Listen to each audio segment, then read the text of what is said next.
Hello there. Welcome to Tell Us About episode number 7. We have joined here today with us Subtractem. Now, Subtractem is a semi-professional RTS player. He is a Twitch streamer, a YouTuber, and he aspires to take your gaming to the next level, as in teach you how to be a real good gamer. Thank you for joining us, Subtractem. Very good. That's all I got. I don't know. I still Perfect. like kind of some of the other iterations I went over. So, take us back in time, Subtractem. How did you get interested in gaming? Oh man, the days of yore. Oh man, this is we're starting off with dating me instantly. Yeah. Do you need carbon dating? Is it that Yeah. old? So back in back when me and the brontosaurs and the T-Rexes hung out. Yeah, my parents had a small business and they had an Apple IIe computer. And very old. And we had those old 5-inch floppy disks of some games such as Lode Runner, Moon Patrol, Oregon Trail. A little bit later, that's a little bit later down the days. And used to play those games with my mom especially. I do remember that there's a game called Death Sword that was a little too bloody, and my mom made me hide it.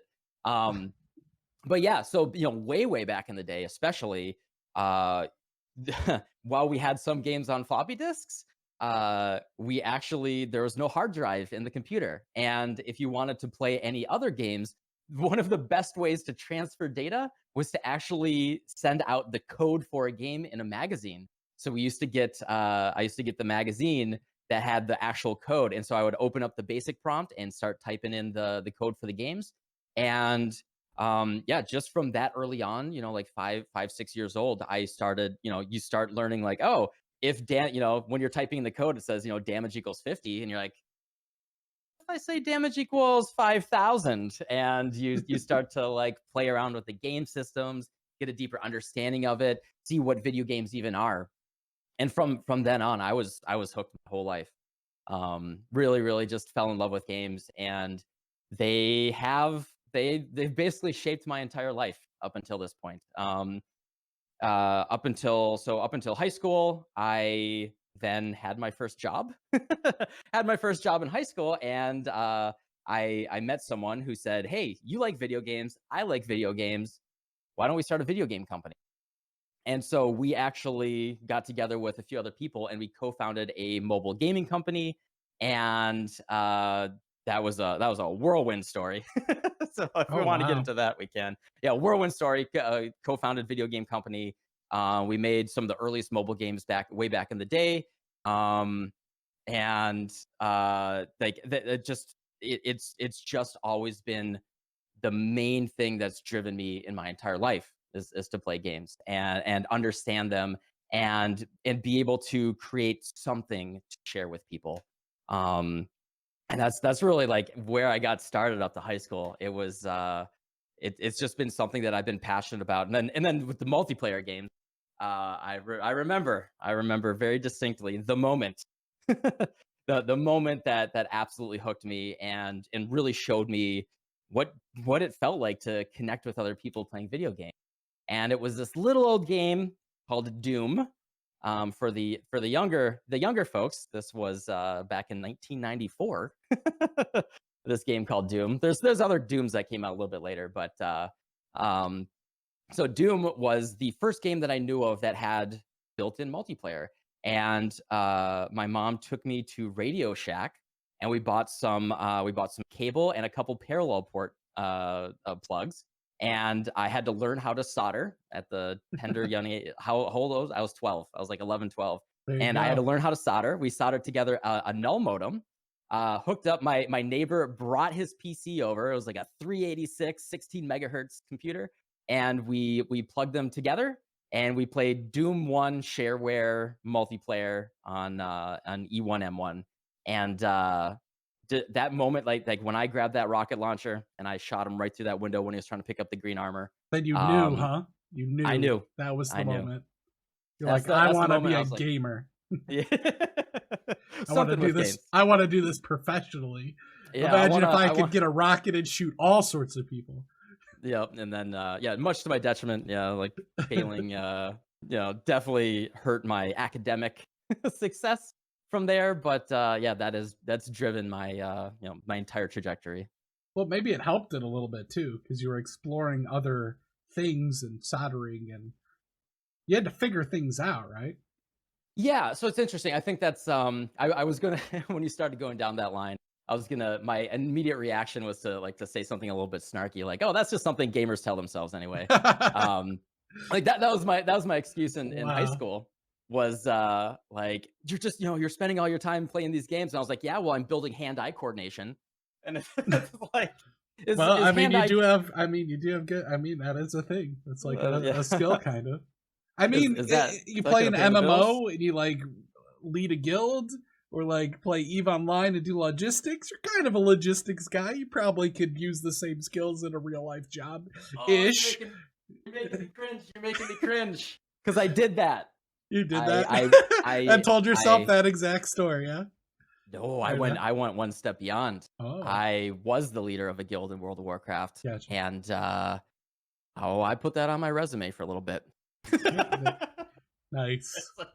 That's a cringy thing that gamers told each other, like, oh, it's actually organizing people, and it's actually, and it is legitimately difficult, especially back in vanilla WoW when you're organizing 40 I don't know, just gerbils running around, but it's like trying to hoard cats together. But Yeah. I put that on my resume for hopefully not more than like 1 or 2 job applications, but I did that. Yeah, you got to pad that out. Did you list every single raid that you've accomplished with Oh, completion oh in god. time? Server Did you got first it? Nixia. Yeah, exactly. Oh god. Exactly. Server Oh, first 60, server first 70, So so cringe. you're saying you're gonna need a lot of time off.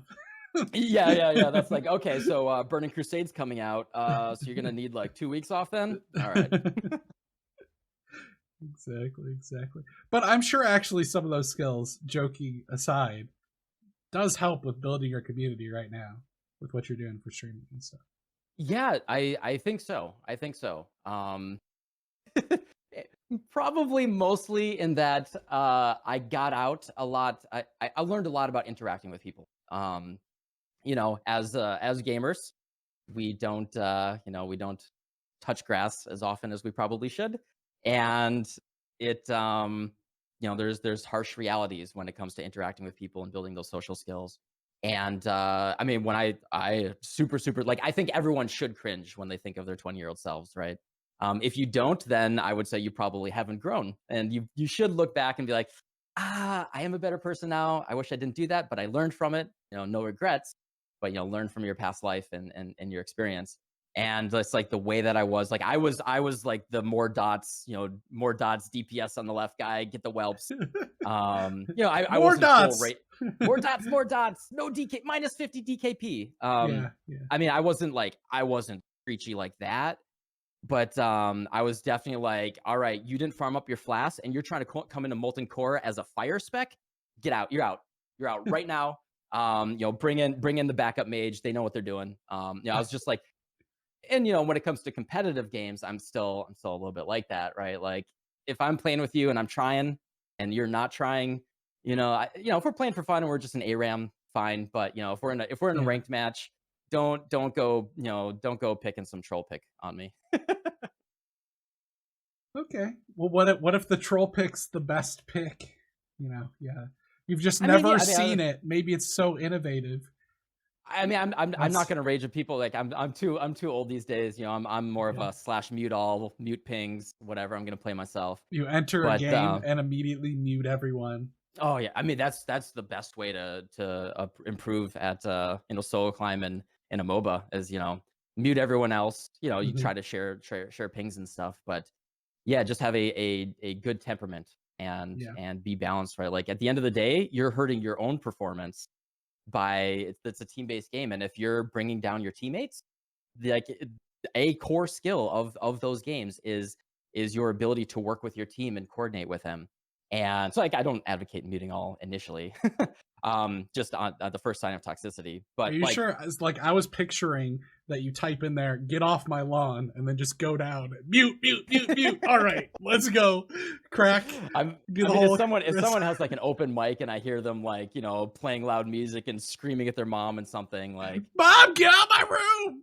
Yeah, that's an instant mute. But no, like, so yeah, I really like talking about like mindset when it comes to games and improving and all that. And you know, when it comes to something like a MOBA or any team-based game, there's a big disconnect between people understanding everything that goes into success and doing well in those games. Um, because they want to, and this is just a mental thing for life, is by and large people will attribute more their success to themselves and not for their team working together, but they will attribute the failures to everyone else and not them. And it's as always, it's a mix. Everyone's 20% of the team. Everyone can contribute or hurt 20% of their performance there. And like I think a lot of people mistake like pure mechanical knowledge or pure macro knowledge for one of the core skills of games like that, which is the team coordination and working with your team. And so like you could mechanically be, you know, bronze league, but if you have really good game sense and you're actually just a positive and supportive teammate that makes good calls, you could ascend to gold. You could actually just be a gold or platinum league player because your teamwork is that good and you understand the game that well, even if you don't have those mechanics. Like it is your ability in the game, and teamwork is part of that. Like just being able to raise morale, not bring people down, that is just as important in a team game as being able to, you know, hit that sick flat, you know, R flash Q W E combo or something.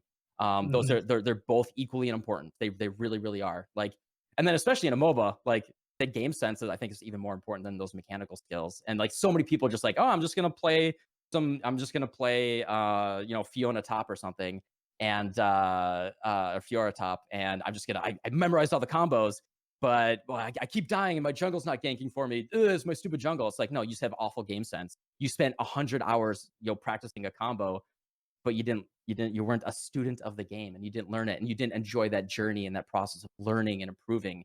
And that's what I like talking about, is that the melding of all of the skills and as a holistic approach to understanding game. Yeah, I find that a lot of people like to sink thousands of hours into the game, and then they just never think, well, how do I actually get better? Mm-hmm. Yeah, that's most people. And I mean, and so you know, I always put these caveats on here because, you know, especially games are there to unwind. There is nothing wrong with being casual. It's the disconnect between where you want to be and how you want to enjoy and fit these games into your life versus what you're actually doing. And if you are okay being a bronze league player and you just log on and you play 1 or 2 matches and you have a good time, and screw it, you can put on Netflix, you can mute the game, and you're just like clicking, you know, feel bad for your teammates, but you know, that's what bronze league is there for, right? That is okay. But if you do that and then you go to Reddit and you're like, oh, this game sucks, they nerfed my hero and I can't do better, it's like you gotta, that mental disconnect is the issue, and you just like set the expectations for your understanding of what you're gonna put into the game. And I think that's what I really, because I used to play RTS quite a bit and I used to play some chess and stuff like that. I like those games because when it's just you on the one-on-ones, you kind of have to blame yourself. I mean, I guess you could blame the game imbalance. A lot of people do that. That's what most people do. Exactly. But if we're being truthful there, it humbles you, and you have to think, well, what did I do wrong? Yep. Or what could I have done better? Let me crack the door here a little bit.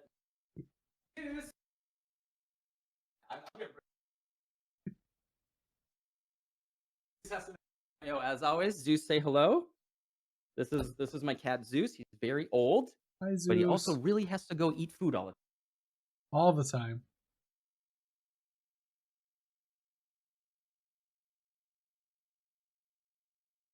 But yeah, the point that you just said actually was really good.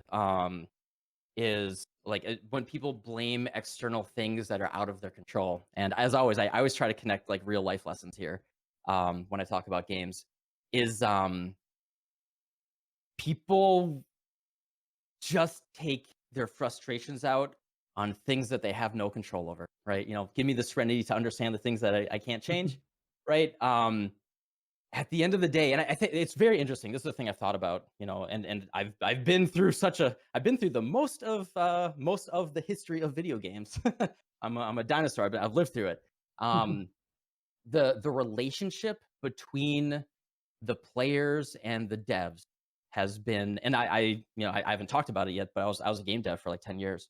Actually, I guess I kind of half mentioned it, but um, it's very interesting, especially now with live services and all that. Back in my day, there used to not even be patches, and then there were games that might have gotten patched a little bit, and now there's this interesting relationship between the players and the devs. And the thing is, like, it's difficult because as someone who has done game development as well and has been around for a long time, um, I view the game as, first of all, it's depending on the game, it might just be an economic product that a company is putting out. It's just an economic product, right? They're going to do the thing Wow. that makes them the most money. Period. Insulting a lot of people right now. You mean it's profit driven by Call of Duty 89 that I bought? Yeah, I bet Call of Duty is like straight up. That's my number one example. I have a good friend that works on Call of Duty. Jason, no offense, Jason. I have a good friend that works on Call of Duty. We're sorry. But there's all. I do believe that video games can, but they're not always are. They can be a form of actual modern art and media. Depending, right? Like something could be trying to tell a very emotional, interesting human story, right? Like something could be as ambitious, right, as like Death Stranding, where Death Stranding is like, so I'll say it's like 50% a video game and 50% Kojima trying to make like a very extended metaphor about connecting humans together. And then you have something that is like Detroit Become Human, which is like 95% a movie. Which is and it's or you have something like Red Dead Redemption, which is like, I don't know, 40% a movie and 30% video game and 30% 30% systems or something, right? And it's all this like interesting balance, and like what is the definition of art within this. The definition of art, like 100 years ago might have just been, a painting, right? Yeah. And then that's like extended and expanded over time. And but I'm way off track. Hey, that's what it's about. Tell us whatever you want. I'm finding this very interesting. I'm sure some other people on the planet will too. I'm going to throw you even deeper on that end in a second. I'm down. Okay. But to bring it all the way back around to my original point is, regardless of if the company views it as just an economic product or if it is a work of art, there is a creator or an author that I do believe in more authorial. At least while it's a living product, right? The author is owning this thing. They are the final arbiter of what this thing is. You can interpret it however you want. Art. I do believe that authorial intent does not need to dictate your interpretation, and thank God it doesn't, based on certain authors out there. But there's I think, especially if it's a living, like what that product is, like the words on the page or the code in the computer, they have the final say, and you have to realize that, and you'll save yourself a lot of stress and a lot of grief if you just realize this game is no longer bringing me the joy that I want, and my life is really, really short. There's so little energy and existence left for me, and I could just get hit by a bus tomorrow. And if I get hit by a bus tomorrow and I'm like on my deathbed, do I want to be thinking that I spent 6 hours yesterday writing angry Reddit posts because Blizzard nerfed, fire mages or something in the next World of Warcraft yeah, expansion? that's what I want to do. Right? Like, or if you said, hey, you know what I did yesterday is I called my mom, I went for a walk, I pet my dog, and I cooked a nice meal, and I had a good life, and I'm happy with how I spent it. And I thought about booting up World of Warcraft last night, but I didn't do it. Instead of booting up World of Warcraft, I just looked up like a very interesting. I just watched like a cool YouTube video that made me think about something, right? That made me think about where we exist in the universe and the stars and everything, and that enriched my life way more than just screeching at people on the internet. Um, Mhm. and in the I want people to be just more reflective about that type of stuff. If anything, just to improve their quality of life. It is like your life is really, really short, and you can be happier, and like reflect on that. And like these games, especially games that have been around for like 20 years, as these like World of Warcraft is the one, right? Like WoW died with Wrath of the Lich King to me. Like my headcanon is nothing after Wrath of the Lich King even exists. Like you could do Cataclysm and Pandas all you want, but that doesn't exist, right? I see your Star Wars poster. See, I was a huge extended Star Wars universe guy, right? Mhm. Disney bought Star Wars, it's done, right? Like Disney bought Star Wars, it's cut right down the line right there, and all my extended universe still exists in my head canon. Grand Admiral Thrawn and Mara Jade, they're my base. So yeah, I think I really encourage people. So like looking at game balance or looking at whatever it is, A of all, you can be happier if you just understand where it fits in your life. And B of all, if you view it as an immutable object, if you don't say, I'm entitled to make the developer change this game, then you can understand that the system is what it is. If I want to get better at the game, live within that ecosystem. And you always have the nuclear option of quitting the game, and like just make sure you can quit the game. I don't like what the game is. Like you don't want to be someone who's been playing Overwatch for 5 years when GOATS was the meta, and you're sitting there like, oh, I don't know what I'm going to do tonight. I guess I'm going to play 3 hours of Overwatch and complain about how bad the GOATS meta is.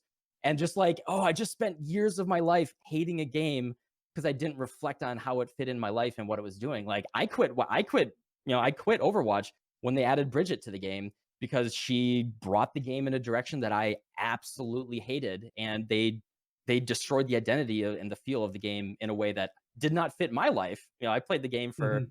the old school stuff and what it used to feel like. They took the game a different direction. I'm sad about it. I'm definitely sad about it. Like this thing that I loved, this work of art, this experience. Like I have so many fond memories of season 1 and like beta to season 2 of Overwatch. And because it's a living product, they have to sell microtransactions and loot boxes. They have to keep adding new characters, and especially the original people that balanced the game and set it up. Like it was a finely tuned, like around season 1, season 2, I think season 2ish. Like the balance hit the perfect inflection point.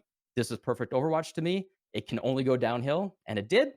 And I decided to just quit the game, and I'm sad about it, but I'm not gonna write posts all day about it.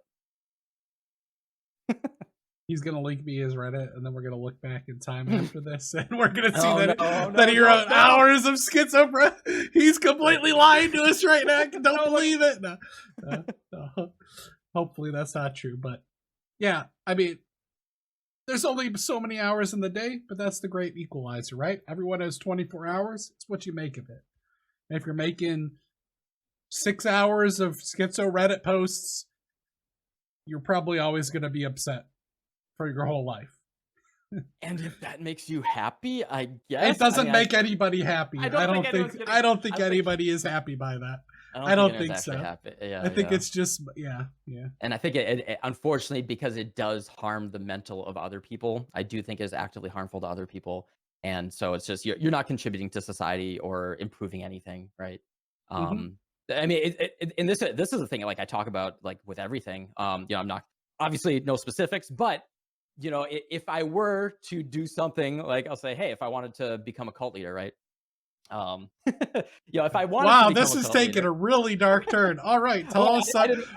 Are you writing a book, Top 10 Ways to Become a Cult Leader? Is that yeah? I mean, I didn't want to invoke the the cursed words of politics or religion, right? But like the number one thing, right, is the best way to change something or get people to come over to your side, right, is with honey and not vinegar, right? And so like the angry like politics, religion, whatever, video games, whatever you are very polemic about, you're not convincing anyone, right? You're literally just angry, and old man screams at cloud, right? And that's all you're doing, and you're just rallying the other people that are angry with you.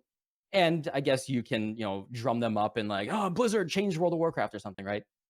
But the best way to like truly change things is be like understanding. And this is, you can be like insidious and sociopathic if it goes too far, right? But like, be understanding and calm and collected, and use be reasonable and charismatic and interesting, right? And that's how people will come to you and flock to you and understand you and like want to bring things over to your side, and that will go down the line and attract more people. And then especially, go within the inside. If you truly love World of Warcraft, I don't know why was my big example here, but you if you like truly you really were heartbroken after Wrath of the Lich King. Yeah, it did yeah. a number on you, man. I'm having sad. I'm gonna have to start charging you for this therapy session where we I'm sad relive about all it, your man. I'm real sad about it. Um, like if you really want to fix things, I don't know, get a job at Blizzard, right? Get a job at Blizzard. Start like that's the number one way if you're gonna change things is like angry Reddit posts aren't gonna change the world, but Mhm. get actually ascend to get power and actually make real change. Like that, be logical, be smart about what actually makes a difference in the world, and try to contribute in a way that you think makes the world better, whichever direction that takes you. There was a story of that I heard.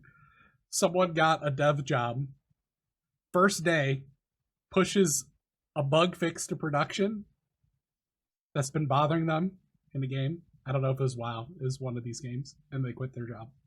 That's yeah, exactly. They fix one.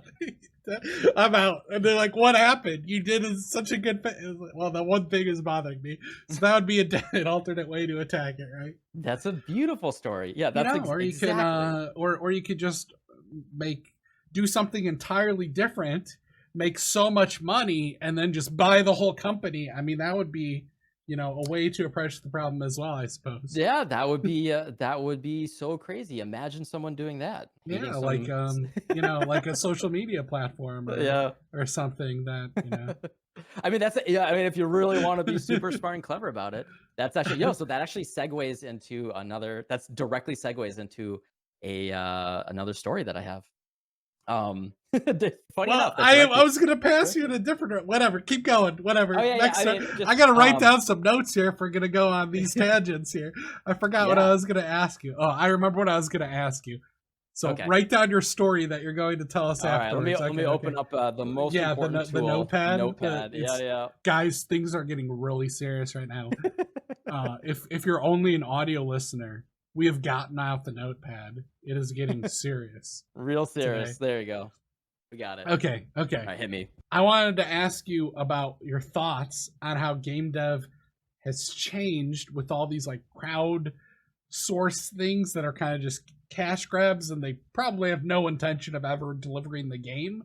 Or it's like I think what's the one, the spaceship one that still hasn't Star Citizen or something. It's been Star like Citizen. How many years has that been in like dev for? Like 10 years or something? They got like $300 million or something. Exactly. At some point they're just like, we just made all the money that we kind of wanted. Let's not even release that. What are your thoughts on that whole culture, and then just people just like releasing that kind of stuff? And also like the Call of Duty stuff, just like, well, it's all right, we'll add in that. Now we'll kill this. Okay, now we're back in time. Yeah, I mean, okay, so yeah, those are two different things for me here. Yeah. So the Kickstarter stuff is interesting. My relationship with Kickstarter is everyone kickstarted the that adventure game by the Day of the Tentacle guy, and the Psychonauts guy. That was like the biggest Kickstarter at the time when it first came out. Was that the one where there were all those different planets that were auto-generated? I can't remember it. No, that's No Man's Sky. No. This is Broken Age is the name of the game. I'm remembering. It's coming back to me now. Yeah, so Broken Age is made by Double Fine, who's Tim Schafer, who made Psychonauts. He was at LucasArts. He made a lot of like those old school adventure games. That's what he was known for.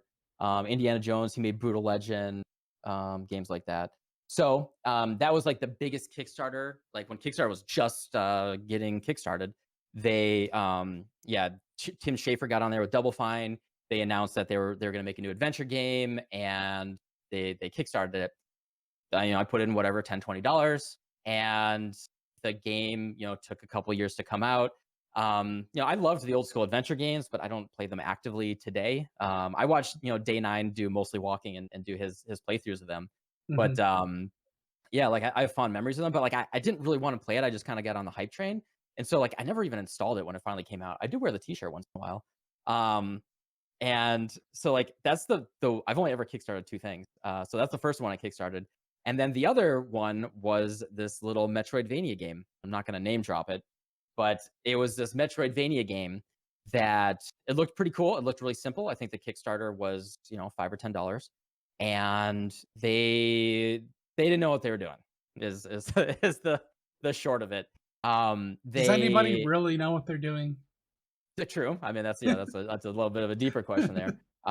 Yeah, they didn't really know what they were doing, and they were like they had like a playable one stage demo, and they were going to like PAX and all these different conventions, and all of their Kickstarter updates were like, okay, and now we're gonna add PlayStation support and Xbox support, or we're gonna get it on the Switch, blah blah blah. But there were no actual program, like actual game dev updates. Like they and say their original prediction was like it was like 9 months, 9 to 12 months or something, and it was like two dudes that were working on it, and they I think they were just like hobbyists. They didn't really know what they were doing, and it ended up taking them like 5 or 6 years, and Two Dude Studio, was that the name of their something studio? like that. And like then they like they would occasionally update like every 3 to 6 months, and like me and my other friend that kickstarted it would just like send the emails back to each other like, did you see, they actually just they're pretending like they're still working on this.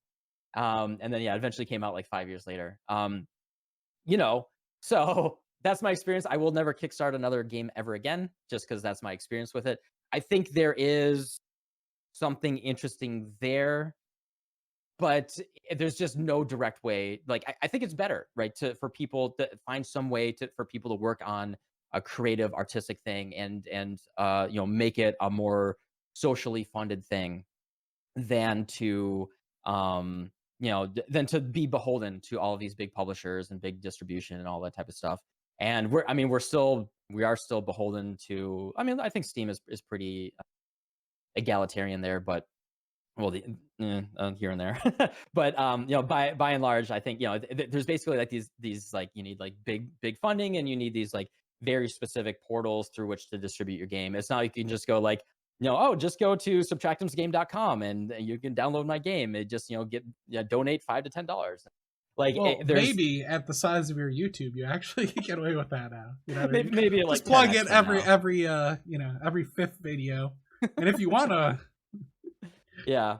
So that's there's that, and then regarding sequels and all that, that's this is a thing that I mention once in a while that I talk about. This is actually a thing that I've thought about pretty deeply.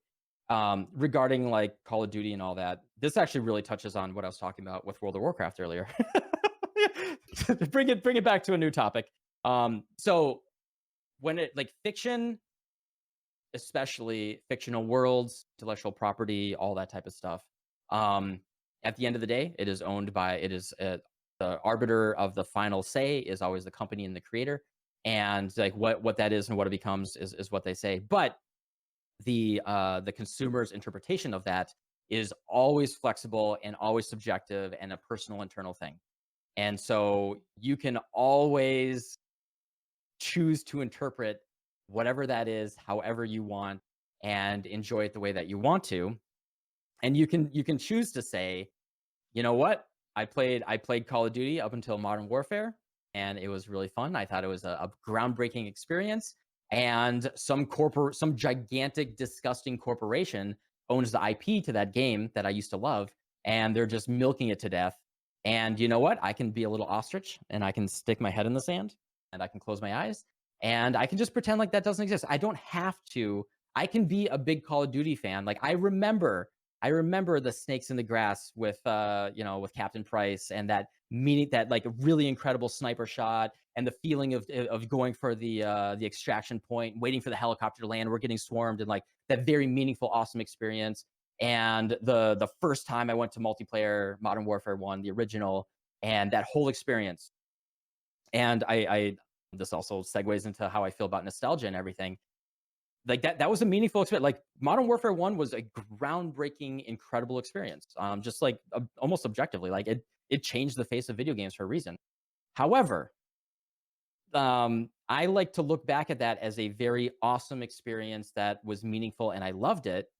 And I don't have to, I like to let that good memory be there, and I can look back at it as and enjoy that. And like the thing is, when I'm 7 years old, I want to look back at this thing that I really loved and have my own like rose-colored glasses on purpose, intentional rose-tinted glasses, to make sure that the way that I look back on my life is subjectively positive, instead of like, oh, I allowed this company milk something that I love to death, and it actually soured my entire just with Star Wars there. Like I loved Star Wars, and then like Episode 1 was the first movie that came out that I mean, even before Disney came out, like I do not like Episode 1 through 3. I know they're like memed by the kids these days, but I love Star Wars. Episode 4 through, they all came out before I was born.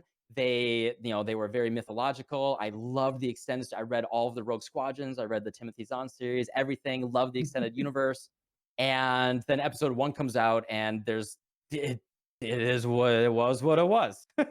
Was what it was. And I can choose to interpret that universe and what it is for myself. And I was actually really sour on Star Wars for a long time. It wasn't until I shifted my understanding, the way that I think about it, to be fully subjective, where I just say, Episode 1 through 3 and 7 through 9 don't exist to me, and that's okay.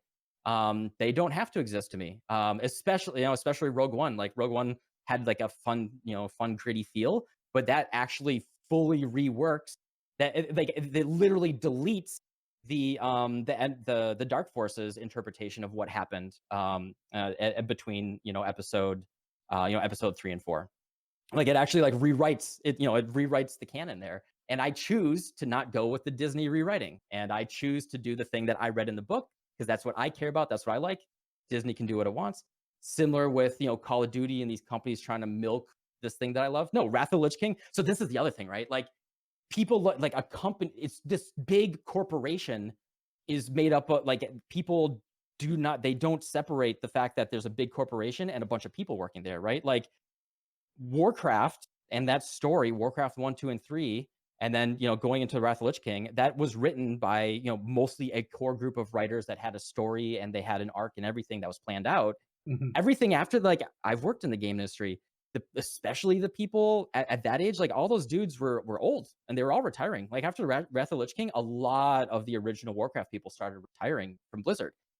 The people writing that stuff afterwards were literally not born when Warcraft was written, right? It's like taking me and saying, "Hey, can you write the next Lord of the Rings book?" Like, no, I wasn't. No, like that's just ridiculous. We're right? not going to see something from you. No. Yeah, like no novels in your future of Lord of the Rings. I didn't know what Tolkien wanted to do. Later, like if he wrote another Lord of the Rings book, I'm not going to. You can write your own fanfic if you want to, but I'm not going to try to dictate that and say that that's canon, right? I'm not going to buy the Lord. If I bought the Lord of the Rings IP and like, all right, I write the new book. Guess what? All this stuff is no longer canon. Screw you, right?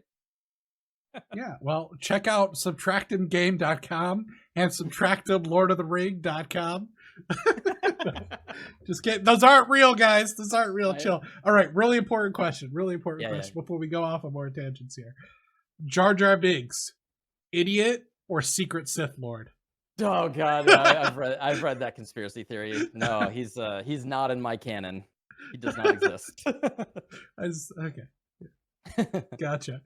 He doesn't even exist in your canon. Does not even exist. That wasn't one of the options. So there you go. Doesn't exist. Checkbox C. All right, got it.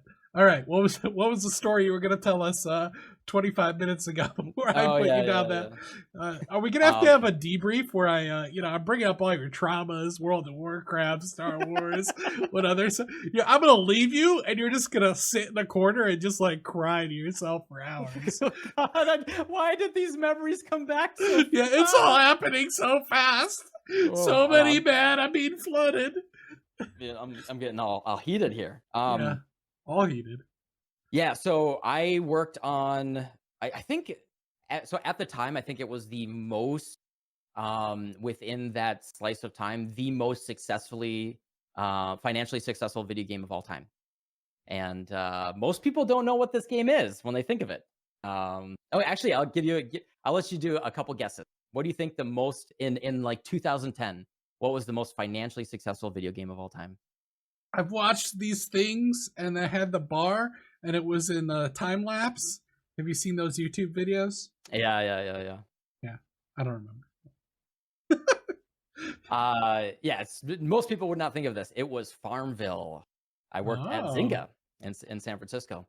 I didn't go for a job at Zynga. They acquired my company and we got absorbed. That's why I worked on That's the Farmville. whole thing, right? Yeah, that's the whole thing. So yeah, fun fact: if you've seen the TV show Silicon Valley, especially like seasons 1 and 2, that show is not satire. That show it is straight up. That is what those people are like. They're insane. They're just power hungry, crazy people out there in San Francisco. But yeah, anyway, what we were getting when we were acquired by Zynga, they flew us over there and we lived in San Francisco for about 2 months to get indoctrinated in the Zynga culture. That's how I like to put it. Resistance is futile. Oh, by the way, do you own Gavin Belson signature box? I do not have any dick signatures in my house. No. Gotcha. Okay. So that was a good story though. Yeah. So yeah, the story that and fun fact, Mark Pincus was the CEO of Zynga. Was a guest star in Silicon Valley, and this is the thing. Like these people are so they don't understand when something's making fun of them. Like Silicon Valley is a hard, like biting satire of these people, right? And these CEOs of these companies just think they're above it all, and they're like, "Oh, I'll be on Silicon Valley because it's like a joke and it's funny." And I'm sure that Mike Judge was like, "Oh my God, I can't believe this person is so stupid or like so conceited that they think this is not just me roasting them." But anyway, Mark Pincus was the CEO of Zynga. The story of the founding of Zynga was he brought us all around. He brought us, they spent like $50,000 to bring us to a crazy soiree. And we're talking indoor snow, 6 foot 6 foot fountain of chocolate. They brought in some of the fanciest bartenders from San Francisco. They flew a set of capoeira dancers up from Brazil to do dances and everything. And they hired like jugglers and everything. And then they pay you $30K a year. Yeah. Oh yeah. They're like, why weren't you happy? We threw you a grand thing. Oh, but you're borderline homeless. Yeah, scraping by as a debt. It's disgusting. But yeah, his story of the founding of Zynga, and this will be very instructive if you want to understand mobile games and all of that, is he actually was an investment banker originally, so one of those people, and he was like, I think it was like at his nephew's house or something, and he was playing a game of Age of Empires, and he was fighting army versus army. It's a very economically focused game, and he thought, hey, this person has more gold than me and they're able to hire more mercenaries than me. I have more gold than this person in real life. Why can't I use my real life gold to dominate this person in the video game? And then he founded Zynga. That is literally the foundation. Is this the origin of pay to win? Yep. The foundation of these games is how do I use my real life money to get an advantage in the video game. And like I remember just standing there and be like, does no one hear how awful this is? Like the cool thing about competitive video games is, and this is why I hate Korean MMOs, like anything with even just like a moderate amount of pay to win, like it really irks me fundamentally, because the beauty of competitive PvP video games to me is it's the great equalizer, right? Like, I don't care that you were born with $1 billion. I went to the lab, I studied, and I came out here swinging, and I defeated you with my mind and my hand, and it just totally equalized everything. That's a beautiful thing about it, is it's just a pure strategic mind versus mind battle. And anything that lets money get in the way of that that's a big no-no. That's a big no-no to me. Yeah. Money, money, money. It runs the world, doesn't it? Ruins all dreams and creativity.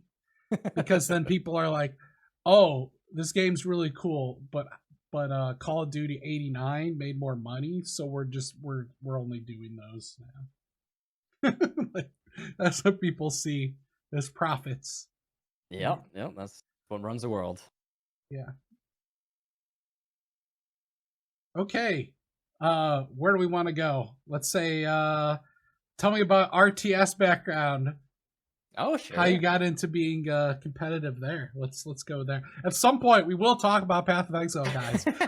We're about 45 minutes in. At some point, we will go to Path of Exile. I swear. Maybe hour number 4. No. I've had a lot of PoE in the past year. I'm okay with I'm okay with a little bit of a break. A Path of Exile podcast interview where we don't talk about Path of Exile at all. Yeah, I'm okay. I'm actually okay with that too. I find other things interesting though. People are going to be really upset. I'm going to definitely mark it as Path of Exile. Stamp. No, Path of Exile League Start 3.18 budget. Budget kill Sirius kill all things. Yeah, exactly. All bosses 10C. Did they get this? God. Oh no, I'm gonna get canceled again. All right. Competitive RTS. Yeah, RTS game. So I played, I first played my first RTS. Did I play Dune 2? I don't think I did. I think I might have played it later. The memories are they get a little hazy going too far back. So Dune 2, as far as I know, is the first, canonical RTS game that I actually played Dune 1. Dune, D-U-N-E. You may have seen the movie in the past year. I actually haven't seen that yet. I really want to. I love Dune, and I actually had Dune 1 back on MS-DOS, and it was actually it was a story-driven, it was all cinematics, a story-driven game, and it had a little bit it was almost a little bit like Civilization, a little bit, where you had to get your Fremen and get the move your armies around here. You have to make sure you have to build some still suits so people can sustain their water as they're walking through the desert and stuff like that. And then Dune 2, which I believe Westwood made. I believe it was by Westwood Studios, the Command and Conquer guys. They that came out, and that was just straight up an RTS. That was just all right, we got harvesters harvesting spice, and we're building armies, and very, very very, very raw. I don't know. I'm giving the history of RTS games right now. And then, but I played Orcs and Humans. And actually, I have a little bit of a cringe personal memory because my friend that lived, he was the cool. Oh man, he was so cool. His name was Bert. He was just a cool dude. He was really, really good. It's weird. He was really, really good at piano. Oh, he also super genius. I think he ended up getting triple PhDs in economics and everything in the world, and now he teaches at Johns Hopkins or something. But super, super genius dude. And but he was also really cool. He had that a very aloof personality. But he was also a gamer. But he I think he kind of hid it a little bit. He's also a gamer, and I was his gamer friend. And so during in school, he'd be like, I'm cool, I'm Bert. So I watched me play piano, play a little Moonlight Sonata, boom, and all the ladies liked him. But then after school on the bus, I'd glance over at him. I'm like, and he'd be like, all right. And then I would come on, and then so I would stay on the bus a little bit longer and get off at his house 2 stops later, and we would play games. And I remember the secret nerd before it was cool, huh? He was the secret nerd. You had to hide that. He's jock. Yeah, jock and piano enthusiast.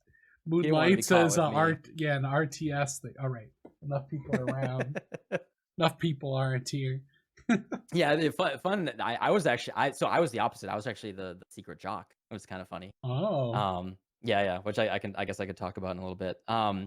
So I went to I would go to Bert's house, and my most distinct memory is when he booted up Warcraft Orcs versus Humans. Mhm. And like, I remember I literally, like, put my feet up on the chair. I was on the edge of the seat, and I, like, fell over onto my friend because, and I was just like, "Sorry, sorry, sorry. This game is just so cool." Like, uh, it blew me, like, I was instantly hooked. I was just like, and then you're building warlocks that are summoning, like, Death Knight demon horses, and, "Oh, this is, like, the sickest thing ever," and there's dragons and griffins, and, "Whoa, this is so sick," and catapults. And then, I played Warcraft 2 a little bit. I loved Warcraft 2, but Warcraft 2 had this, like, it had 0 depth. Sorry, Warcraft 2 stands, but it just had literally 0 depth. They were like, each side had, 6 units, and um, I think the only difference was the spellcasters. It was like the shaman versus, like, the sorceresses or whatever. I forget Didn't the they have actual casters. ships? They added the ships in there too. Ships, they had ships, and I think maybe the ships were a little bit different. There were, like, zeppelins. I think, like, the dragons and the griffins were, like, I think the damage numbers and everything. Like, how do we balance this game? Well, we make them literally exactly the same. It was like they were Mhm. just, the numbers were exactly the same. They did the same stuff, but I think the only difference was, like, the caster, if I remember correctly. Played Yeah. Warcraft 2 a little bit, and then StarCraft came out, and StarCraft was just, like, crazy. It had the use map settings, the custom maps, that, like, that's when I got hooked on, like, tower defense. So I, like, as I mentioned, the video game company that I co-founded, we had a bunch of we had an office, and we had a bunch of computers and everything. I remember everyone else went home, and I installed StarCraft on every single computer. And because, like, I was so hooked on tower defense, I installed it on 8 different computers, and I joined all 8 players onto a tower defense game, and I ran between each computer, like, placing the towers. Like, I played all 8 players because I was just, like, I was so hooked, like, and I think, like, the only thing you could build was, like, missile towers or something like that. It was, like, really, really simple, but the whole mechanic and the way that it felt, like, really, really appealed to me. But, like, so in StarCraft 2, or StarCraft 1, I was an absolute newt scrub. Like, I played, like, uh I think I played Protoss, but, like, I was just like, I did, like, big game hunters, and I want to build, like, 200 food army of just all scouts or something, scouts and carriers, right? And I'm just gonna, like, oh, we're just gonna attack big armies or whatever. But then when Warcraft 3 came out, something, like, really clicked for me. I love the StarCraft or the Warcraft world more than StarCraft as well. Like, I love the fantasy setting more. I like the feel of the characters. And Warcraft 3 especially is way more, the controls felt so much better. Like, control in StarCraft 1, like, Day 9 talks about this all the time. Like, part of what makes StarCraft so interesting is how janky the controls are. Like, it's so finicky and so hard to control. You can only pick, like, 8 units at once. And there's things like, special, like, rubber band boxes and everything for, like, playing with the AI. And, like, just getting up a ramp with a bunch of dragoons is literally one of the hardest things you can do in StarCraft 1. It's, like, awful. Whereas in Warcraft 3, it was way more micro focused, Mhm. and StarCraft is like 75% economy and macro, whereas Warcraft 3 is very, very micro focused. The economy's even, like, set. It's like, okay, you get 5 dudes on gold, and then you want to go for, like, I don't know, 5 to 7 dudes on wood, and that's it. And then, there's certain balance with you expand and everything. But anyway, me and my friends just played a lot. We played so much, and I really, really fell in love with the game, to the, like, and there's something about it clicked. And actually, like, my first 2 years, 2 to 3 years actually of college, were like, Reign of Chaos into Frozen Throne beta into Frozen Throne, and I would wake up. Oh my, yeah, I did not. I had to retake a couple classes. I took 4.2 years of college. Um, I wasn't a I good student either, if it makes you feel any better. yeah. I got to Uh, where I'm pretty happy with where I got to, and just kind of took a weird route. yeah, a little bit, little bit of windy. A little bit of it builds character. Really, that's what I'm saying. I was paying for the character, but very expensive character building, but yeah. Yeah. Yeah, as long as you can look back at it with no regrets. But yeah, I dedicated my life to the game. Like, I would wake up in the morning. My roommate would be hungover. I would not. We would go to the smoothie place, get a smoothie and a bagel, And then I'd go to the C lot parking lot at University of New Hampshire, and I would practice my kick flips and I was a little bit of a skateboard punk. Is this where you were the closet jock there? No, that was in high school. Oh, Actually, okay. I was actually I was a gymnast that was training for national. I was actually Oh, I was pretty darn good. But I would wake up, have the smoothie and everything, skateboard a little bit, and then I would play. I don't think I would even play it first. I would study replays. I would go to Warcraft replays, download every single replay from a player that I thought was good, and I would spend out for like at least 4 to 6 hours only studying replays, not even booting up the game. Or I guess no, the replays were in game. Just like being in game, watching the replays, pausing it, backing up, being like, okay, look at exactly where the camera's going, how they're moving the camera, what they're doing with every single character. And then I would play. Then I would just play and then I would like go to the gym, and then I would play the game until like 2 to 4 a.m. And then I would go to bed, wake up at noon, and then play again. And that was basically like a couple years of my life. And just by doing that, I got really, really good at the game. I was top 10 on the US East ladder. I used to scrim with a lot of like he probably won't even remember me, but I used to scrim with Grubby quite a bit. Other big guys like Namishin, WCS Showtime. So WCS Showtime, I think WCS, I might get that wrong. The current, I think it's a League of Legends player. Someone named Showtime now. It's not the same guy. There's a guy named Showtime. He was a Korean player, and he had the #1. This was before Grubby did it. He had the #1 account on all 4 ladders: Korea, US East, US West, yeah, and crazy. Europe. He was very, very good. And when he came to US East, I actually scrimmed with him a good amount. And he actually talked with his team, and he said, "Yeah, new team is forming in Korea, and if you're able to fly over here, we'd like to try you out in person." And I declined. I did decline, and I'm not sure if that was a smart call. I probably was the right call. But I remember, so it was the team that I think it was Moon was on that team after they formed it, and Moon actually won the international tournament the next year, and I think I could have beaten him, and he got like he made like $180,000 that year. Was he was a Night Elf player, right? Night Elf player, yes, Yeah. exactly. Okay. Yep, he's a Night Elf player. And I was like, "Oh, I've beaten Moon before. I think I could." Oh no! And Oh he made no! And he's the 180K. world champ, and I beat him the one time. So basically, I'm world I mean, champion. Oh. I skimmed him a little bit. We were fairly matched. This was in Frozen Throne. I was a human player. Human versus Night Elf was really interesting. But yeah, I used to do like a lot of like the online tournaments and stuff, and I did some coaching. So like I made at least a few $1,000s playing Warcraft 3. So I did make some money doing it.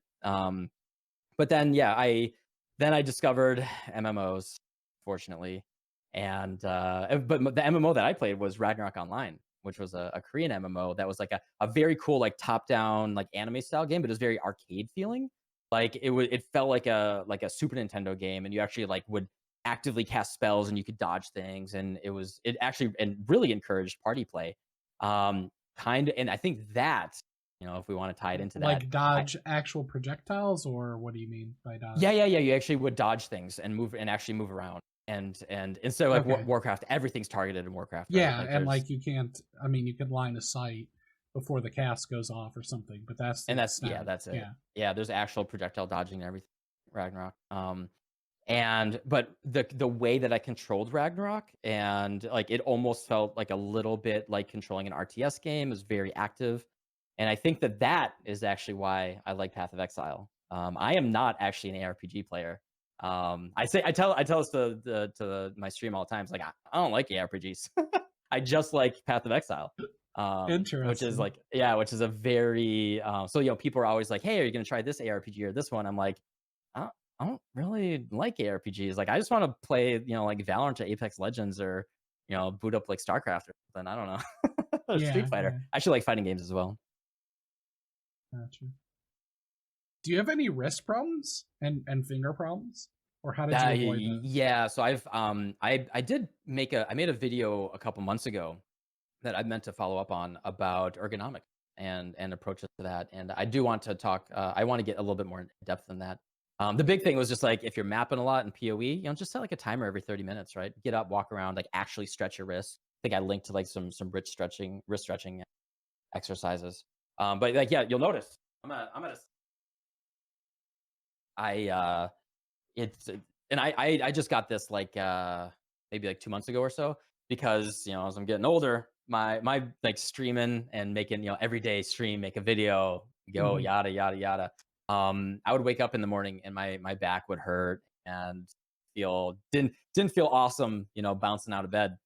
And since going for the standing desk, and I don't stand that much. I basically just I stand, and this also helps me keep my stream shorter. Is my rule to myself is I'll generally just stand while I'm streaming, and then I put it back down to a sitting desk. But yeah, with wrist stuff, I'm very like I have run into there have been certain times when my wrist got really really bad, and to the point where like I couldn't even like pick up a glass of water. And I would have to like the whole day I would like mouse with the other hand, and I just drink water, and like I'm basically like I'm just like walking around one handed all the time.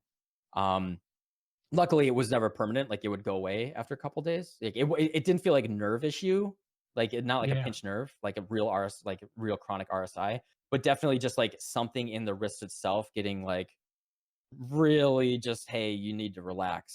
If you're doing like 200 to 300 APM RTS games all day, or like in fact, when it comes to Path of Exile, I have a lot of stuff that I do actually to calm down on the ergonomics. Like I don't right click my skill in PoE. I use Q for my primary skill. Um and so like yeah, like I think by like if the whole time you're holding left click and you're just right clicking constantly, that extra tension right there, that's actually what's Mhm. gonna like really really hurt your mouse rest. But yeah, similar with the keyboard, like be very conscious of the way that you're like if you're the big thing is like watch out for like stretching. If you're like if I have a bind, like a lot of people, the default keybinds for their flasks right are 1 2 3 4 5. I switched it to tilde 1 2 3 4. I shifted it over so I don't have to stretch as much to go for the 5. Mm. Um, and I think like just like little similar to other things that people do, right? Is they'll bind like flame dash or something, a space bar, things like that. It's the big thing is just like be very conscious. Like if you feel any pain, spend 10 to 30 minutes analyzing where that may have come from, what that may have caused, or what the cause may have been. Also, like, think about think about everything. It's a really holistic thing. Like, are you like maybe just like pushing a little bit too much on your elbow? Like these sessions are so extended, right? Like, I'm just pushing on my elbow on my mouse hand or something. And that could lead to like, a shoulder issue, right? Or even in like a, Yeah. pushing down That's on what I your have. on I your have elbow. like almost like a mouse injury, like here, Yep. in here, Yep. Yep. from either the People's shoulders will mousing, hurt and and they don't then understand. Yeah. yeah, yeah. And then the other thing that I have, I broke most of my fingers when I was younger, so Mm. my actual like tip of my finger, like here, will hurt, like this joint when I'm Oh, clicking, and that one's rough. So this is why I don't play as much as I used to at all. I can't do it, man. I can't do it. yeah. It's I mean, not worth it that's for the pain. fine. So, They're just and as always, it's just a game, right? It's just a game. yep. Do what is going to lead to the most longevity, happiness, least amount of pain. Don't hurt your health.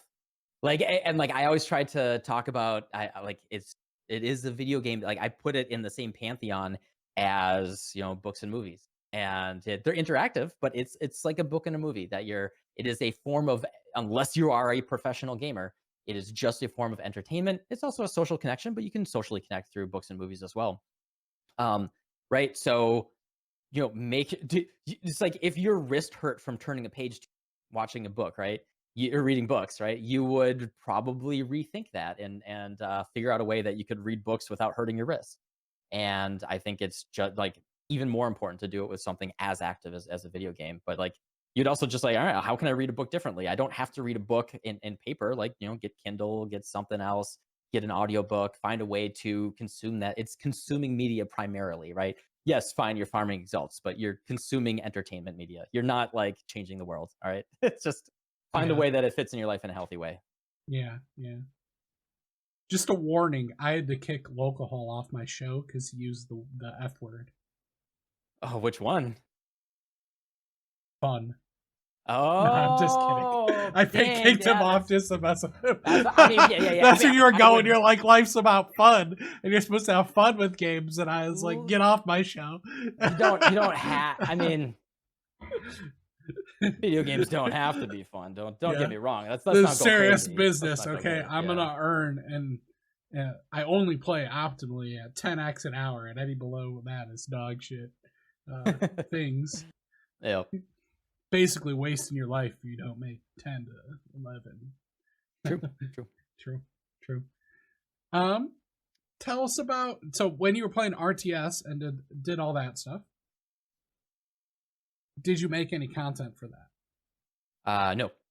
Okay. No. Yeah, So yeah. why did you start making content for Path of Exile?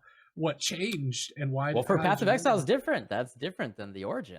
Um, Okay. so yeah, like I said, I'm yeah, this is interesting. Like my relationship with RTS or ARPG and Path of Exile games is I'm not like it's not my main thing. It's not my main thing, right? Like I would play 1 to 2 leagues of PoE a year with my friends. I really enjoyed the like just how deep the game is, how much how much variety there is that I can engage with, and then how active and like kinetic and interesting the game. As someone who I used to also compete in like Marvel vs. Capcom and Street Fighter games and also RTS games. It's almost like the combination of Street Fighter and Man, you are Warcraft putting 3, me to right? shame. I thought I was a gamer, but now I realize I'm just a casual. This guy is a gamer. Went No, professional, went to tournaments in every game you can ever imagine. yeah, I mean that's my thing. Is just like I think that came from me doing from gymnastics, really. So I was the New England regional champion for men's gymnastics in high school 2 years in a row, and I was training for nationals and everything. I actually quit because I had like wrist issues. Um, Funny enough, but yeah, because of, like I had that success. I had like a strict Russian coach. Like he would sit us down and tell us stories about if if someone didn't win a gold medal, Stalin would kick the girl and her whole family out of the project, so they would have no housing. Like, and he would just like sit us down like, yeah, back where I get, like, if you couldn't do the splits within a week after starting to practice, like, then you get kicked out of your house and your whole family starves to death. And it's like, and just telling like 10-year-old kids. And we just be like crying like, I don't want Stalin to make me homeless. um and yeah, so and like the cool thing was he was a very, very good coach, and he actually was on the same team as the guy that won the gold medal for the Olympics when he was in Russia. And so like we were there, we watched the Olympics at the at the gym, and like when the guy won the gold medal, my coach called him up right after, and we saw him like on the phone talking to the guy on the television at the Olympics and saying like, "Yo, you just got the gold medal." Just like sick. Yeah. How's it um feel? yeah, it was really, really cool. But yeah, just that discipline and that process of enjoying just improve that feeling of improvement. And I think the best way to get better at something is enjoying doing that. And so I love video games in general. And then also, if you look at the content that I'm experimenting with, I am pushing the boundaries. I do not want to be just PoE. I love PoE. I'm okay with that being like my main game and my content, but probably no more than 50%. Um, long term, I have a very storied and deep history with a wide variety of genres, from making games to competing. I've traveled to Evo I think 3 times, and I did very well in my last Marvel vs. Capcom 2 tournament. And yeah, RTS games and I just love games and everything. And like I also want to share things like, hey, I love Elden Ring and I love all these other different things. And that's like the main thing for me is to grow a community of people that like just enjoying life and thinking about these things from a holistic perspective of how they fit into our lives. Um, and doing like more critical analysis. Like I recently put out a Vampire Survivors video, which is a cool little roguelike game that it's more about like the game industry in general and the creation of new genres and stuff like that. And I want to experiment more with like making longer critical video essays and stuff like that. Um, and I just want to share like thinking about this new media and where it fits in our lives beyond just fun moments. Um, so anyway, why I started is because my friend Aaron told me to. Wait, we're guys, 1 hour, 10 minutes, and we're getting there. We're getting there. All right. So why I started. My friend told me to is why. He was starting to get into content creation himself, but from for business content. And he's a very successful businessman. He actually just sold his company and now he bought a really nice house in Florida, and he's for his 40th birthday, we're actually going to go down there where he's going to charter a private jet, and we're going to fly down to his house in Florida, and we're going to play board games on a yacht for his 40th birthday. Yes. He is doing very, very well. Are you going to get any of that snow that or the some indoor snow or the fountain, or maybe some indoor snow. But so he was studying making content for business, and he was also looking at from the video game perspective, and he was like, I was talking about like him and my other friend were all playing Hades, the roguelike game from Supergiant Game, which is an incredible game if anyone hasn't played it. Really, really good game. Even if you like visual novels, it's got everything. It's got, if you like Sims decorating houses, it's got whatever you want. But yeah, we're all playing Hades. They played Hades for like a couple weeks before I downloaded it. And I was like, all right, let me see what this is all about. And like within like the first weekend, I played the game for 36 hours almost straight after downloading it. Like the game really clicked with me. And like I beat the entire story, which you have to beat the game 10 times in a row. And I unlocked like everything within the first weekend of downloading the game. And my friends are like, are you kidding me? We still haven't beaten the game once yet. And then I kept pushing, and I beat the game on the hardest difficulty, or like the hardest, 36 heat. If anyone's played the game, they know the difficulty that matters. And my friend was like, you know what? You're really good at the game. You like talking a lot. How about you could try making videos? And so if you go to the beginning of my channel, the first like 15 videos are actually Hades videos. And you can see the progression, and they all have like 50 views, which is just like friends and family. You can see the progression of like my first video. It was really hard for me to even click record in the first place. Like, I mean, I'm sure like the first time you click record, right? And okay, you're like, first of all, my first video was pristine. Okay, there was not a single mistake in there. There was it was a one take. Everything was completely fine. Perfect audio levels.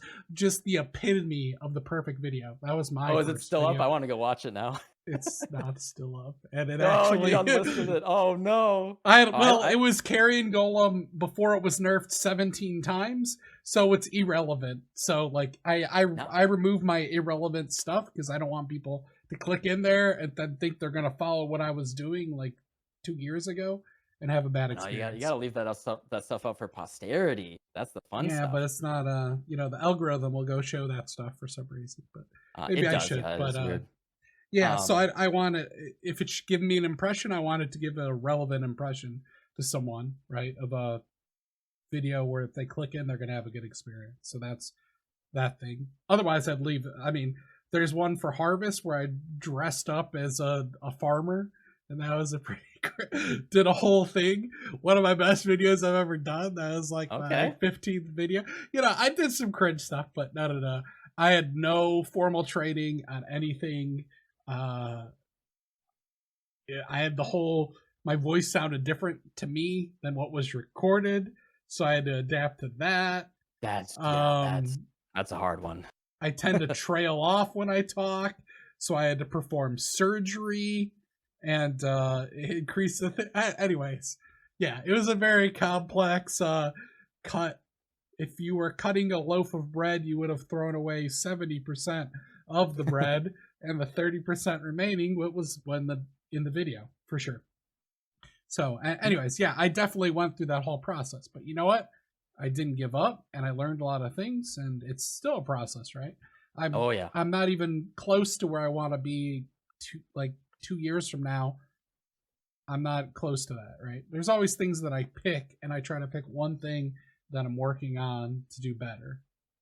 So Yep. the last little bit, like an example, I was working at talking longer and then having more consistent volume, and then having to do like less one sentence takes or two sentence, to where I could do like paragraphs or even some one takes where I just sit down and I record the whole thing. And then now I'm working more on eye contact with the camera type thing, and then I just change it. Yeah, you know, and like talking with hands type thing. That's what I'm currently working on. But there you go. Oh, Yeah, let's go. No, different thing. Yeah. So I'm always working on things, and yeah, definitely it's a process. If you expect your first video to be really good, then well, then you're gonna be disappointed. Either change, either yeah, expect to throw away your first 40 to 50 videos, but make them anyways. Would be my advice if you're doing content creation. Yeah, I mean, I wouldn't even throw it away. I actually think that it's important. Like, yeah, I understand with taking down builds that maybe. I mean, I think you could just change the title or the description or pin comment or something and say, this isn't relevant anymore. But if they watch the first couple minutes of the video and they like you, I think that's the most important thing. And if people don't, if you're gonna play PoE for any length of time, I think the most important thing is just know that a build's only valid for 3 months. You might be able to amend it, right? But like, if you don't understand that a build from 2 years ago, that's just a lesson you're going to have to learn. Like literally I think it would be unhealthy for creators to unlist every single video every 3 months, right? For a build. And yeah, I say just leave them up. It's a lesson people have to learn. If you want to be very, very, congenial to your viewers, just update the title and say, outdated or something. And yeah, I think it's good to leave it up there. But yeah, I made like 15 Hades videos, and then I experimented. There's another game called Ring of Pain, which is this really cool little card-based roguelike that I fell in love with. It has such a cool environment and feel. And I made a 2-hour it's actually like one of the most viewed Ring of Pain videos on YouTube. Which at like 300 views. The game just didn't get a lot of traction, which I think is really, really sad, because it's an awesome game. It's an awesome, awesome game. The art style and the music and everything, very quirky and like kind of dark and foreboding. Fell in love with the game, and so I made a couple of videos for that, and I actually went all out in editing those videos. Like I edited little animals like bouncing around and stuff when I was like petting the frogs and the dogs and stuff, and then I made them like yelp when I killed them in the game. I really leveled up my editing when I was making those videos. But then only like at the time only like a couple hundred people watched any of my videos, and I am sensitive, everyone is, to seeing what you put out there. And it's like, granted, I made like 17 videos, but I was like, I made 17 videos. I've been doing this for like 2 months. Why is no one watching my videos? And in retrospect, that's you gotta get past that, right? And so I stopped. I was like, this is a waste of my time. I have a good job. I can just play games. It's a lot of work. Like for anyone who wants to get into this stuff, it is. I have worked in startups that grind you, mandatory, like video game industry, mandatory crunch time, all that. This is harder. This is more work than, and also you're just beholden to so many other things. It's very amorphous. And just you're always, the Sigma grind set, whatever, right? Like you gotta like really, really be putting stuff out all the time. So yeah, I stopped. And then in Ritual League, I made a cast on crit Ice Nova Golemancer. And this was before Burning Arrow, before people even were really looking at using golems as like shoring up attack-based skills for an elementalist. And so I was inspired by Mathel had done a I think it was Static Strike. He did like a two-handed, like I think it was a Void Forge Static Strike elementalist that he used golems to shore up the attack-based stuff like a year prior. Like, and I remembered that. And I was like, I really like, cast on crit Ice Nova. This was before Ice Spear was the meta. Cast on crit Ice Nova, played it as assassin a couple times. I was like, it's like cool, it's a core fundamental archetype of Path of Exile, that the traditional, Shavs, Cospreys with with the Prism Guardian, the low life assassin one, like the traditional. And I was like, it's so squishy, it feels shitty, I hate it. And so I thought, like, I just sat down and I thought, like, all right, I really like what Mathel did like a year ago was really clever. And I really liked the feel of Cast and Crit Ice Nova, and I put them together. And the build it was incredible. It was like 40 million DPS. It had, like, it had the old not nerfed barrier shield. So I had like 4,000 elemental shields, before they nerfed it. Hmm. And I had like 9 golems that were all super juiced, incredibly fast and smooth, really, really like really the best cast and crit build I've played. Um, and I was actually able to, like, and so I did double cost, so I had so much flat damage that I was able to. I actually the higher DPS version was putting in Desecrate with Volatile Dead and Detonate Dead in the body armor, and you got so much flat damage. So it was a cold, like, that was the later transition, was a cold VDDD cast on crit build. And so the cool thing is, like, when a boss is in invulnerability phase, you're summoning all the volatile deads, Hmm. and then they would instant phase, and it was incredible. But anyway, I love that build, and my friend said, "Hey, you made videos a few months ago. You should make a build guide. Just make a build guide and post it on Reddit. And you know what? You're not making content anymore. Just put it out there." And all my so I did it. I spent a lot of time making that. I didn't know what I was doing still, and I put it on, like, Path of Exile builds, and it ended up getting like 5,000 views, like 4 to 5,000 views. Like, and my previous video was only a couple hundred. And I was just like, oh, this sucks, and it stops. And then I actually had people, like, DMing me on Reddit and, like, finding me on Discord and be like, "Hey, what's your Twitch? Like, where do you stream?" And I was just like, I don't make content. I just made a build guide." And they're like, "Oh, you should."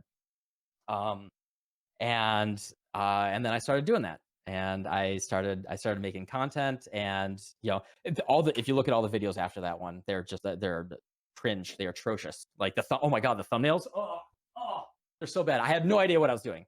Like, really, really awful videos. But I was slowly gaining people on Twitch, and just like I was like really, really active everywhere I could be, to the point where, and then at the same time, my job at the time was I was basically, the team was split. We had like 2 different products that were very closely related, and I worked on one of them, and half the other, and half the team, like, all the team worked on one. This was like the open source version, and then like half the team worked on like the enterprise version, which is where we got the money. And the team that worked on the enterprise version, they pushed out a bad release, a very, very bad release. Not even bad, but it just, like, it was buggy in the enterprise world. Like, Hmm. all these, like, oh, we want to use this old version of Linux with this version of Kerberos, and this version, blah, blah, and we want to mix it all together, right? And, like, it just wasn't, we didn't have, robust testing for, like, all these, like, enterprise configurations. And so it was like all hands on deck, doing like customer support, basically, like real deep customer support of, like, we're going to be getting on the phone and we need your exact memory addresses of things like this to, like, really debug it. Hmm. And it was like that for months, like all hands on, because it was like critical to the operation of the company, right? And, like, at the same time trying to fix the bugs that cause this stuff. And this is also, like, I don't like enterprisey stuff. I don't like configuring. I don't like weird fiddly IT configuration garbage stuff. Like, I like programming, and I want to make, cool features and cool stuff, and like a good user experience. But when it comes to, like, oh, we need to figure out the security configuration in our double RAID backed up whatever thing, and we have Linux working with Windows and this old version of CentOS, like 5 or whatever. No, like, I just, like, my brain literally gets paralyzed and shuts off. And so, like, I would just be sitting there staring, like, well, 2 more hours and I guess I start the stream. And then it would be like 1 more hour and I'm starting the stream. And it's like, I mean, no one's gonna know. Like, so it was also a full remote job. So it'd be like, well, I Yeah. mean, I could start the stream at like noon today. And So so you were I very much into streaming. Your experience, you were looking forward to it like every day. it was a easy thing to default into doing because I was dissatisfied with the job. And it was fun. Like, and especially, it wasn't serious. That wasn't my job, right? I could just turn on the stream. I'd get like 20 to 40 viewers, and they would, we'd just be chatting, and it was just like, hey, I'm playing PoE. and it's fun, and people are chatting with me, and then I can ignore the fact that I hate my job. Hmm. It was a good job, minus the fact that they got on that support rotation, and I ended up being like kind of delinquent in my responsibilities, and they ended up laying me off because of that. And I was like, all right, well, stream, maybe I can go full time streaming. And so I just buckled down and did it. And so like also, this is not the first job that's happened. But no, not because of streaming, but like You mean in the time when you were competitive and played all these things, you slacked off a little bit? Is yeah, that it's like I can't get excited about we're here I with every streamer confessions today. every time. Yeah. You want that? You want the real dark backstory? Here's the real confession. Since I don't have a job right now. Well, hopefully I don't try to get a job with a company and they see this interview in the future. Let's make it as a streamer. The I start my every job at every company. I start really, really strong. Like the first 6 months, I'm working really hard. I'm excited about it. But eventually, just due to the nature of the organization of a corporation, the compromises they have to make, the compromises that I have to make as just a team member and not as an authority, Mhm. it chips away at my motivation. Where and it can be like little things where we have a conversation about, oh god, like this at the last company. I can a very good example here. For people that have seen Silicon Valley, there is a very fun there's a funny little satire thing where the main character is he's going on a couple dates with a girl. It's going really, really well, but then she asks him about, no, he's like watching her code, and I Spaces think and tabs. spaces and tabs, and he got super heated about it. He got so heated about it, he like threw a laptop down the stairwell, and he broke up with her, right? Um, so like I used to be, when I was like 20 years old, I definitely got in some arguments about that. About like where you put the braces and all that type of stuff. But when you're older, Where right? do you wait? Where do you put the braces? Um, If statement, where do you put the braces? I mean, I put the brace on the same line. One space after the close pren, open brace on the same line. Okay. But when I was like 22 years old, I was braced on next line. And so I'm brace on next one. you're based on next line. So Yeah, here's the I thing. like the whole indent, and then I hate Yeah, Python because there's no you hate Python. braces. I think Python's aesthetic, but yeah. So to me, I mean, anyway, I try to leave my subjectivity out of this. At the end of the day, what really matters is that there is a standard, right, that everyone follows, Mhm. and then like the ideal, right, is there is some, especially some like at the end of the day, it's just formatting, right? And so everyone should be able to view it in the style that they want, and then you can basically be like, where the code is stored. It can be formatting agnostic, right? And it just says, okay, this is the code, and then you can view it with whatever mirror, whatever lens you want to see it through, right? Mhm. And but anyway, we were talking about our JavaScript formatting, and I was like, all right, well, here's the standards that most people in the industry use. This is like Google standard and whatever. Let's just use that. There's third party formatting tools that will automatically format it. Save it in the save it in the repository like that. If you really want to, you can do local formatting and then just run the formatter. You can have the formatter run before you commit the code, and it'll automatically set it up the way agnostic for the source code. Mhm. And I actually I was given the responsibility to find what the code standard would be, and I researched it, and I found like a really good, like, okay, this is really agnostic. No one can disagree with me, right? Wrong.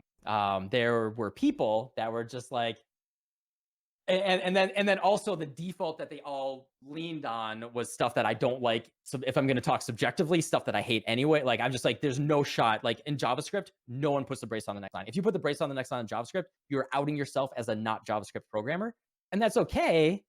Depending on the organization that you're at, right? But like, if I'm going to write, I don't know, some code that by default everyone puts the brace on the next line, I'm going to do that.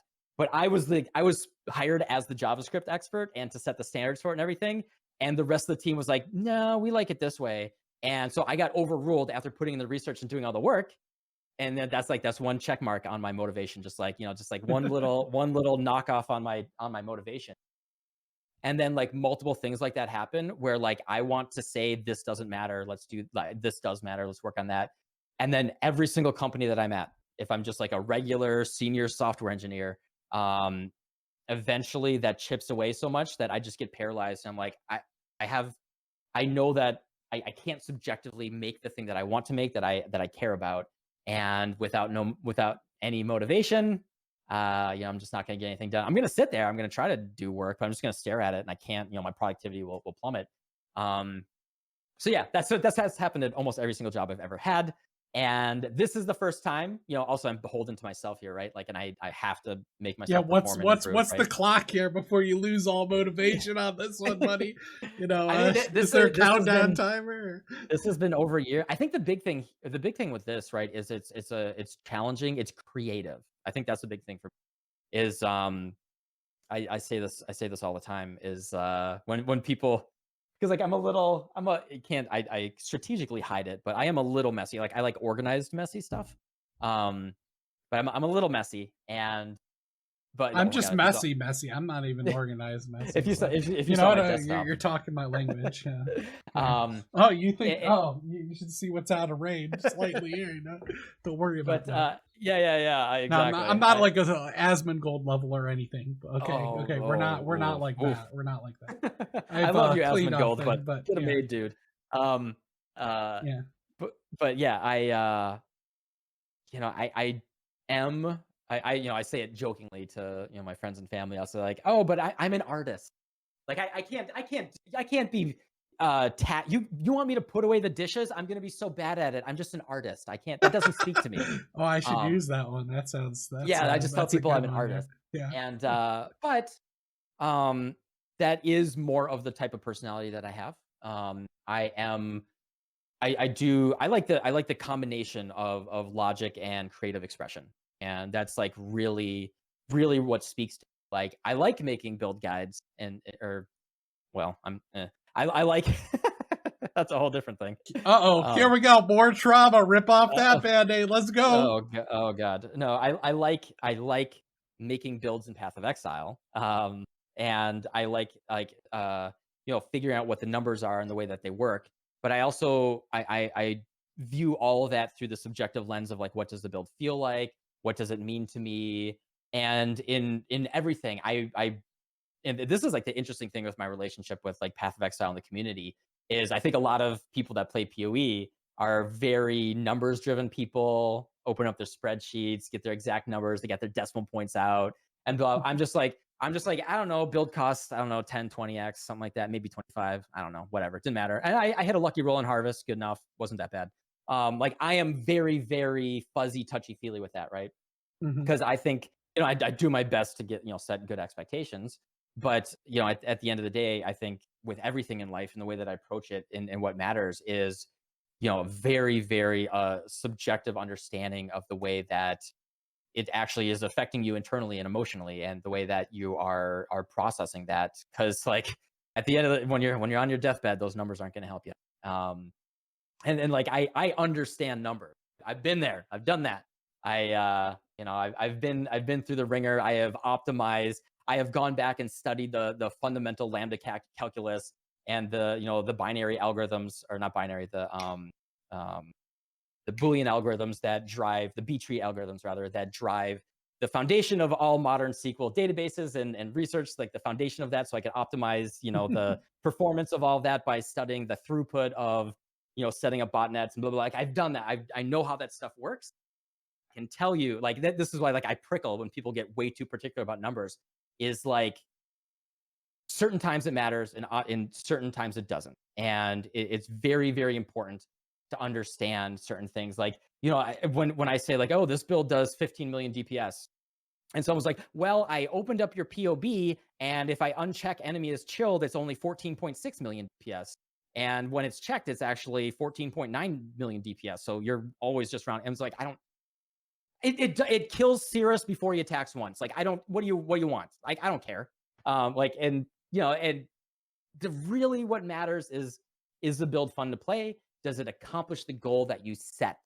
And like, my goal is to clear Wave 30 Simulacrum. Does it do that? Yes. I don't care about the numbers anymore. The numbers don't matter. It accomplished the goal. It was fun to play. Let's just put the build out there and say, hey, this build's sick. And you ask me how much I spent. I say, not that much. And then that's just, yeah, it's, I think a holistic and like very subjective understanding of things, and just focusing on the mechanic. Like, I play PoE because I like the arcadey mechanic. And so like when they slow things down, when they nerf second wind, when they do things like that, that does, I don't need to be, full headhunter, right? But I like crispy, fun, action responsive play. And I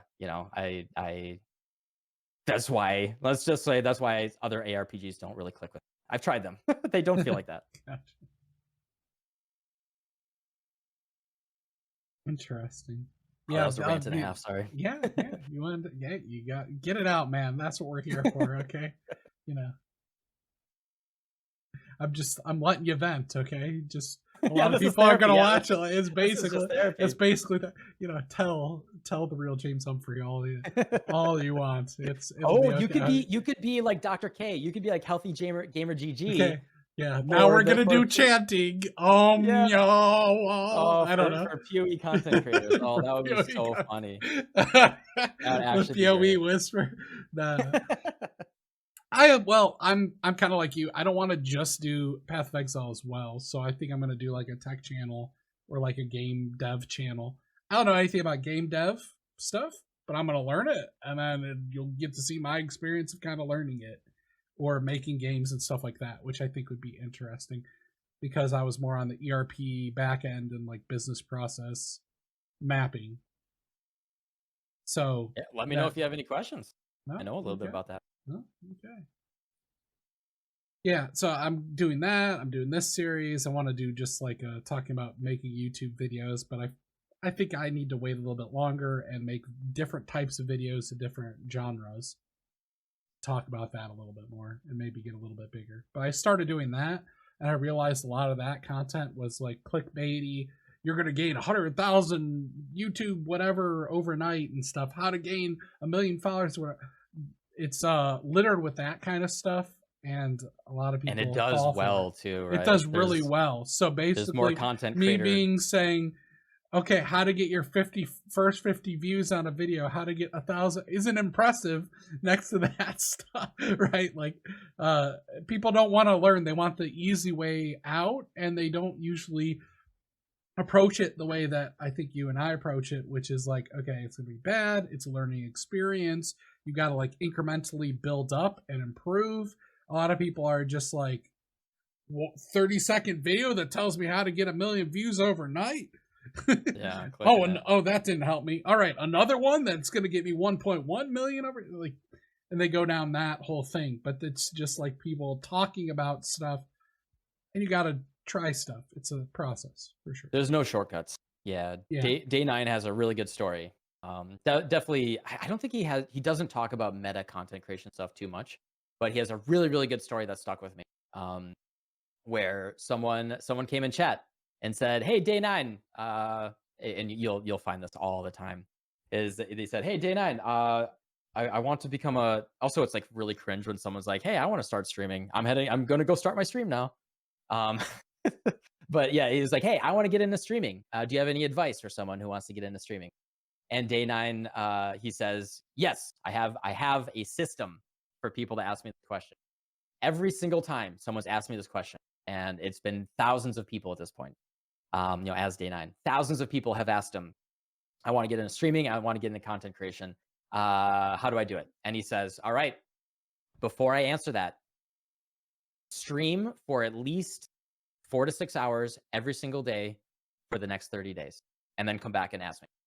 And he said, like, in the past 10 years of thousands of people, one person has ever done that.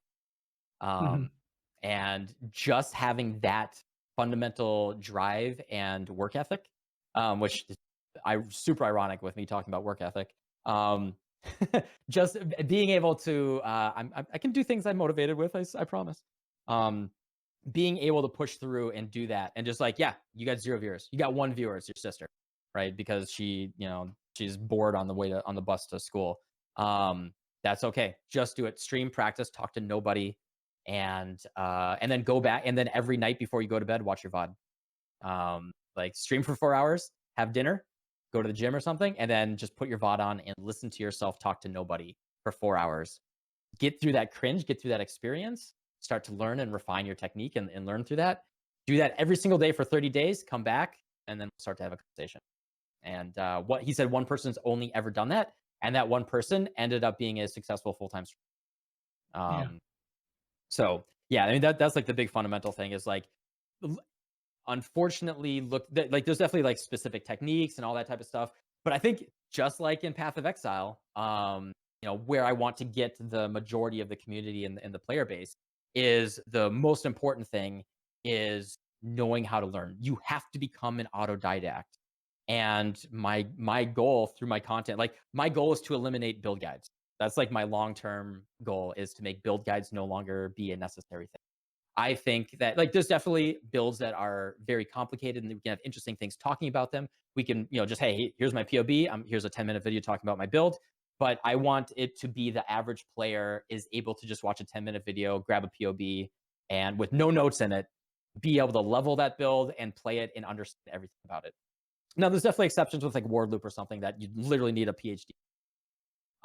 But like by and large, I want to move us to that place so then we can elevate all the, everybody to the next level where we're all playing on the same playing field, and like a build costing 10 exalts is no longer like a luxury, and understanding cast on crit is no longer like this more niche thing. And and it's definitely like we need a roadmap and a ramp to get there. But I want to at least be, I want to be at least like the next stepping stone after like, okay, yeah, I have content out there that is like literally, this is what an item is. This is an eye level. This is what a transmutation orb is. In fact, that's my most successful video. I think it's almost at 400,000 views now.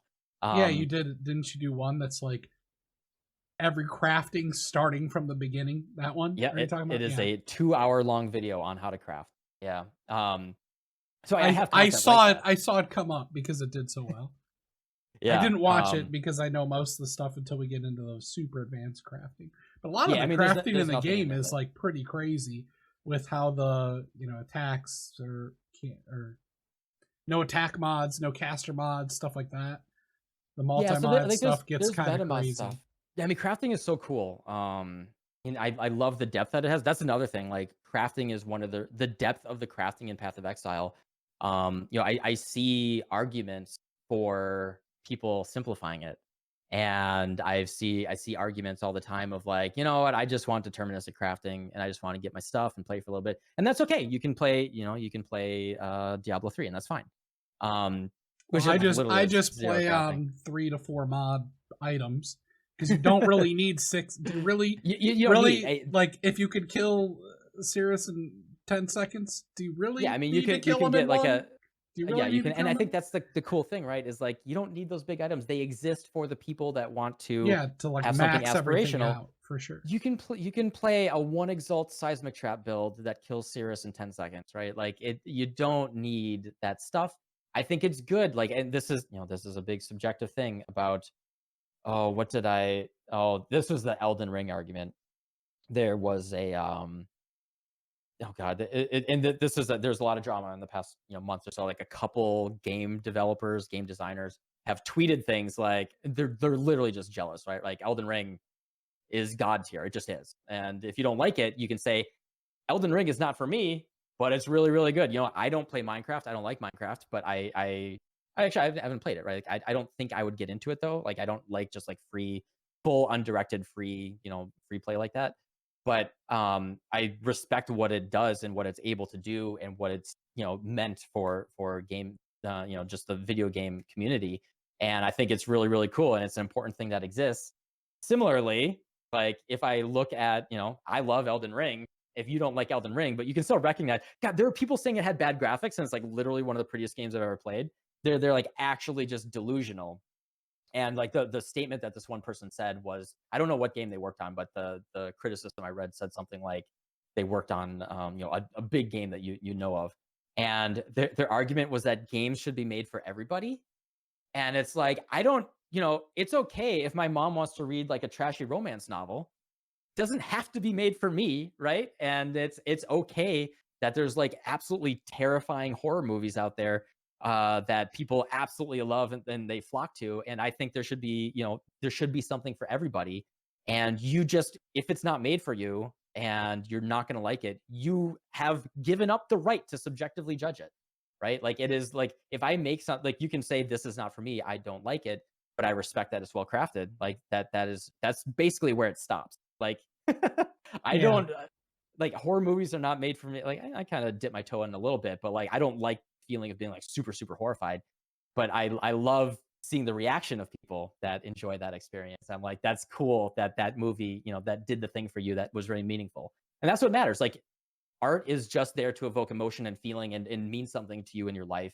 And if that is doing something as to anyone, like even if no one liked Elden Ring except for one guy, and it was a meaningful and awesome experience for that one guy that he will have that memory for years and years and years, and or maybe it was like 10 people and they were brought some friends together or something. It was still a meaningful piece of art that impacted people in a positive way, and that's okay. And like at the end of the day, like judgment is fully subjective, and you have to recognize you just can't say that this thing is bad. And then like if 12 million people tell you you're wrong, Yeah. it's not me who's wrong. The kids are wrong. Yeah, true. Yeah. Anyway. Yeah, well, that's like a gatekeeping thing, and that happens. What you described there is very much how I approach content creation as well. Even if I don't like everyone has their own preferences when it comes to watching content, what content they want to consume.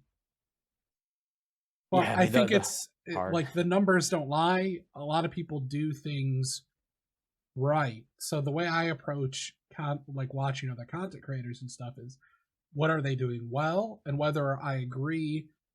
Even people who grift, I can respect the grind. Okay, I can respect it. I'm not going to do it, but I could respect it or find it interesting in certain areas. But with all the content, like there's an audience out there, and the algorithms will find them, and it appeals to people. Just because it's not what you like to consume doesn't mean you should then gatekeep other content. So I'm happy when people make different types of content or look at the world differently. And we're human beings. We have so much. I think live streaming, yeah. Because 100%. Yeah. And then that really the theme that you were talking about earlier then builds on top of that of like, okay, even if it is XYZ way, are you just going to complain about it all the time? Or are you going to say, what do I have control over that I can then take those things and improve on there and just ignore the other parts that I have no control over? Why are you going to go on Reddit and stuff all the time when you could work on yourself in that time? Because one of them is a lot easier to do than the other one. That's why. Yeah, for sure. Yeah. It's just I don't know. I get mad sometimes at comments and stuff on YouTube. Not because of what they said, more that I'm just like, oh my gosh, the mindset of that person. I just feel really bad for some people and their mindset. I'm like, oh my gosh, you are stuck in this toxic mindset because you are nitpicking things that are completely don't matter at all. Like, why are you writing me now? Like, okay, do you ever get the posts in your comment section where people write you like a 3-page, like it's an essay, a 3-page essay in the comments? Like, it's like, okay, make your own content, make your own video, man, make a post, do something productive. Why would you spend all this time doing that? Yeah, you just say to yourself, thank you for the engagement and for juicing the algorithm. I appreciate that. Yeah, exactly. The best thing you can say to haters, right? Thank you for your contribution to the YouTube algorithm. Thanks for increasing the alternate my CTR and comment integration. Yep. Yeah. Thanks for engaging. Exactly. That'll get them to clear up real quick. Oh jeez. Oh jeez. It's just like yeah. I just wish people were more positive, but Yeah, that's one of my goals is to focus on the. I mean, that it's really really difficult, right? Like, as I was saying earlier, loud is funny, and that's what really really works. But I don't think it build like, I want to build something that is healthy in the long term, and like really shifts the way, just like I want people to be excited and happy about the, like, even just the choice to even play a game, and like what they're doing with it. And I mean, I am as I'm looking at a lot of this subjectively through lenses of seeing mistakes that I've made, and it's especially when it comes to World of Warcraft. We haven't talked about that game yet. I got what? to. I mean, You haven't mentioned it a single time. I mean, if I think about like one of my biggest regrets when it comes to gaming is I got so addicted to vanilla WoW back in the day that I mean, I was physically incredibly healthy and I was mentally very happy at the moment. My routine, my right after college, my routine was I was like a QA guy at a like a Navy contractor. It was like super easy job. I would wake up at like 9 a.m., drive straight to the office, like 10 minutes away. I was in like a nice sleepy New England town. Just went down to drove to the company, and then I would sit down on my computer, and it was just like there's like 10 people there, like dark office, and I had to do like very close to zero. I don't know if I did any work there that entire time I was at that company. Oh man. But they didn't ask me to do anything. Like they're just like I was like a QA guy, and just like there was nothing to do. Um, and so I would like from like 10 a.m. till 5 p.m. I would just go on my guild forums and talk about like the raid that we were due, or like, oh, this is what we gotta farm to prepare and everything. And like the entire time would just be talking on the guild forums. 5 p.m. I would go to the grocery store. I would buy like very close to literally every day. This is what I would do: buy a steak and some peppers. And then, oh no, sorry, I would go to the gym first. I went to the gym for like 2 to 2.5 hours. I actually did amateur bodybuilding for a little bit. Um, I've done quite a few things. Yeah, I did amateur bodybuilding, and I actually did some like local competitions with that. Um, then I would go to so I'd go to the gym for like 2.5 to 3 hours. Then I would go to the grocery store, buy steak, buy peppers. As soon as I got home, get in the queue. I was on Warsong, and Warsong was one of the most popular servers. It was a very long queue. It was like 45-minute queue. Get in the queue, pop the steak and peppers in the stove, take a shower, and then I would take the steak and peppers out. Boom, sit down. The queue would pop. I would be in the game. I'd have my steak and peppers, and then I would raid, and I actually did a lot of PvP as well. Back And in the day, you can get all of his menus options on subtractemdiet.com. yeah. Yep, peppers, onions, Peppers and and steak. Peppers, peppers and onions, steak. and steak. Yep, and so a little bit of rice on the side. Yeah, because I was doing bodybuilding, so I had to eat like that. And then, yeah, and I would raid, and you're like, all right, tonight's Blackwing Lair. Let's see if we can get to Nefarian, blah, blah, blah. And we would just raid till like 2 a.m. And then from like 2 to 4 a.m., I would do PvP, go to bed, wake up. That was my life. And to the point where like even on the weekend, and this is where it got degenerate, is like then I would have like an alternate character. I had a hunter. My main was a mage. Wait. This is where it gets degenerate. Yeah, so that's the healthy experience. That's like Okay, the healthy one. just Okay. Monday through Friday. That's okay. Okay. No, where I mean I definitely did way too, but like where it got really really degenerate is like on the weekends. Even like my girlfriend at the time would come up, and she'd be like, hey, me and some friends, we want to go out and play pool, or we're just gonna go to the bar, or maybe we want to go see a show or something. And I would be like, oh, but tonight is like alternate molten core raid, and I gotta lead that raid, and we're just gonna run people through and get their alternate gear and stuff like. And like so like the big thing that I regret there is like I'm totally okay with like it's Monday through Thursday. Like Monday through Thursday, just to relax. Like I was still working out just to relax, playing games after work, all that, totally fine. But then I literally shut off any potential other social experiences or anything else. Like I was like 21, 22 years old. Like, let's go out and do things. Like there's so much other things in life that I just turned down. Like I didn't leave the country until, like, besides like maybe like a small visit to like Canada or Mexico, I didn't leave the country really until I was like 28, 29 years old. Like never even traveled internationally at all, besides, Canada or Mexico. And then I didn't like really travel until like maybe I was like 34, like that. And there's like so many opportunities. Like, my girlfriend at the time would also say things like, "Hey, do you want to go on a trip somewhere?" Anything like that. And I'm like, "Well, Burning Crusade's coming out next month." And it was just like I was really addicted. And it was really degenerate. And if I look back when I was 20 years ago, oh God. If I think back 20 years ago, There you have it. um, Subtractem having another mental breakdown live right here. Who else brings you this content, huh? yeah, if I think back 20 years ago, back when I was 20 years old, as like the biggest thing that I regret, it's just not having a more healthy way to balance the games that I was playing with everything else. And yeah, I think of those experiences that I could have had, and yeah, it sucks. And like luckily I learned from it, and now I like I've traveled quite a bit. Like actually Tokyo is like my second home basically. And I'm really sad that I can't go back there. I have really good friends in Tokyo, and like some of my best friends. And like I studied I haven't studied in a couple years, but I studied the language for a while. I really fell in love with it. In fact, like I didn't, just to clear things up, I didn't go to Japan for a long time, because I'm like an anti-weeb. Um, I hate, I mostly hate anime and Japanese RPGs and all that stuff. I don't like that stuff. And I was really turned off by like gross weeby stuff, right? And but then my friend was like, no. You just go. I know, weebs are weird. Go to Japan. Just go to Japan.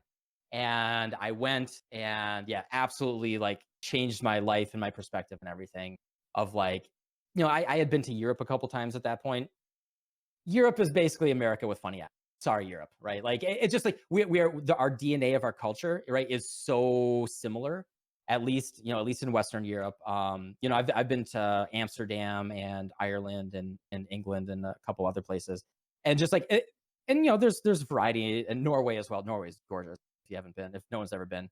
Um, but like the through line, like just like the way that people interact with each other, like the general way that we're expected to, just like the way that the culture is built up, it's you can tell that we have the same DNA as Western Europe.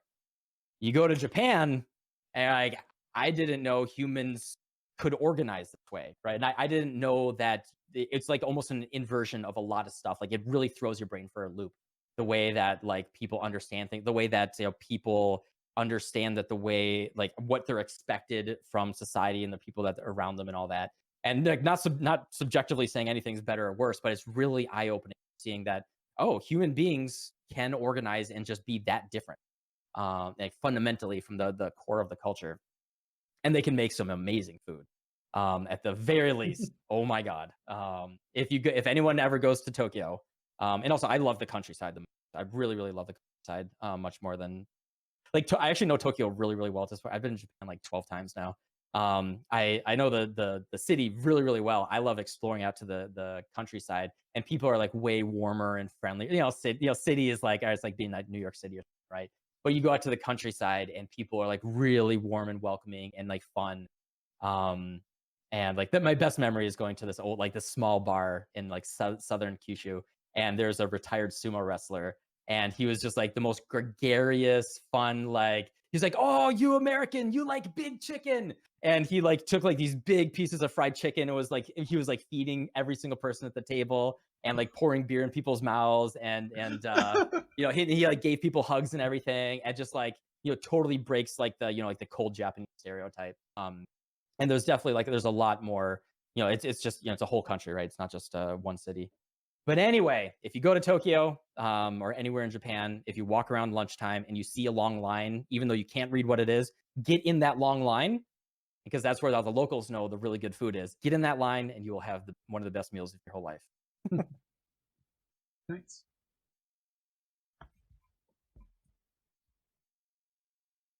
All right. Anything else you want to talk about? It's been 2 hours. This is way more than you agreed to, but we went all over. Did I break you? Any other trauma from the past you want to bring up? While you're on my couch, or I'm just a professional talker. Hey, you're good at it. I mean, you're doing gestures and stuff. I mean, you're taking it to the next level. I see. I see why you got your subs. I see why people watch you. You're a interesting guy to listen to. You've lived. Dirty. I've lived. I got a lot of stories. I know it's the dirty F word. And not even just pertaining to video games. I think the most important story that I'll leave people with, that I want people to reflect on is I'm not gonna I don't know, I'm not gonna tell the really sad one. I'll tell the one that should be impactful. Okay. The other one will just. I kind of want to know the sad one. You're gonna add one. All right. You're gonna let's go. Let's do both. Right. Let's do both. I'll tell both stories. Both, and then that's it. You can, that's it. And then I'll put a warning. If people want to listen to the sad one, they can do that too. Okay. So they're both about having perspective about how short life is. Like the fact that I'm gonna be 40 years old in a couple months is I'm still not used to saying it. Like, it's weird. It's super weird. I haven't even felt like I'm 39 for the past 10 months or whatever.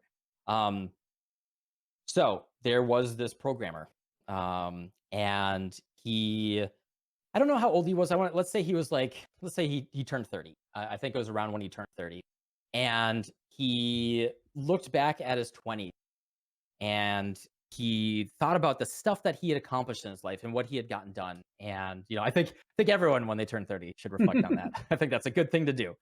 But because he was a programmer, a lot of Path of Exile people will respond to this. He wanted to figure out a system to make sure that his 30s wouldn't be as wasteful as it. And he wanted to make sure that there was some sort of reminder to really, really hammer that point. And so what he did is he calculated, based on the year that he was born, the average lifespan of a male around his health amount. And he calculated that, he had maybe about 50 years left to live. And so what he did is he took 2 big jars, and he big pickle jars, and he filled it, the left one with marbles for 365 times 50 marbles. And then he had an empty jar over here. And every single morning when he sat down at his computer, he'd take 1 marble and put it in the second jar.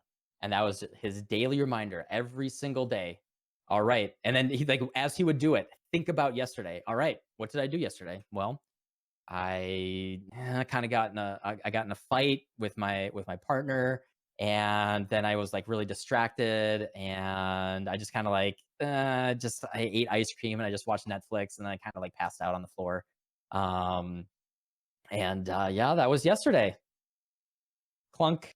That was an entire day of my life right there. And that's what happened. And I reflect on how you're able to do that. And then guess what? He was 30 years old. He had 50 left. He turned 55 years old. And now I am closer to 55 than I am to 20 now. Right. And so he turned 55 years old. That second jar is now bigger than the first jar. Right. And you're watching that tick down every single day. What did I do yesterday? How did I let negativity or anything get in the way of making sure that marble was a meaningful marble that I don't regret? And that when I read that story, that really, really impacted me. And that it hasn't stopped me from wasting a lot of days. But every time that I think about that, it's just I try to look at everything through that lens of what life is ridiculously short. And then any small thing could happen that could take a handful of marbles, right, and just put it in the other jar. So right, make sure that each marble every single day is a marble that was worth spending. Okay, where's the sad one? All right. Spoiler. All right. You thought I'd forget, huh? All right. Warning. This one's really, really sad. Sad warning. Sad warning. This one's really, really, really sad. It's directly related, but my friend was let's see, at the time that he told me this story, So his when his mom had him, she was much older. Like I want to say she was probably like 40 when she had him. And so he was like, I want to say he was like maybe 30 when he told me this story. And so when he was 30, that means his mom was 70 years old. His mom was already 70 when he was 30. Mm-hmm. And he realized, I have at best 20 Christmases left with my mom. Mm-hmm. And when that number clicked in his head and he got that actual number in his head, all right, I have 19 Christmases left with my mom, 12 Christmases left with my mom, 7 Christmases left with my mom. And you're like, when you think on that and you reflect and you say, all right, when I go to see my mom for Christmas, this is the 7th to last Christmas I will ever have with my mom, period. Unless there's a medical miracle in the next 7 years, that is all we have left. I just have these like 6 hours that I'm going to spend at her house. Make sure that you both appreciate that and you make that a meaningful thing to do in your life. And like when you get like under 10 there and you're really counting, make sure that when you have your last Christmas with your mom and you look back on that and you say, you know what, I could not have spent that any better. It was a good, meaningful time that we had together. Yeah, try not to think about that one too much. Well, I don't know. I kind of think you should think of that one too much. Yeah. Point is, life is short, and you should cherish the time you spend, and don't waste it all on Path of Exile and raging on forums and writing schizo posts and stuff. Don't because, dwell on it. Yeah, just exactly. Try to interpret in a positive way and make the most of your time. Cool. Well, thank you so much for joining us. And wow, we went all over the place. Never heard of World of Warcraft. Don't know what. No, I'm just kidding. Of course, I played that for you. Come on, I played games too. I played this stuff. I didn't know I had that much WoW drama. Yeah, I know. You learned a lot of things about yourself today. Huh? Yeah. Wow. So you have YouTube. Check Subtractem out on YouTube, and check him out on Twitch. And when do you stream? When I try to stream as much as sometimes, whenever. I think. Come on, what's your real time? What's your schedule? Or at least at a start. Yeah. I try to stream. Yeah. I try to stream afternoons, Eastern Standard Time. Most important thing would be just I'd put out notifications on Twitter and Discord as well. If you really want to know when I'm going to go live, to me the most important thing is the YouTube is the most important content. Twitch is just a good way that I can connect with my community. We can hang out for a few hours every day, but I primarily consider myself a YouTuber first. Cool. His links will be in the description. Check him out, and we'll see you guys in the next episode. Yay!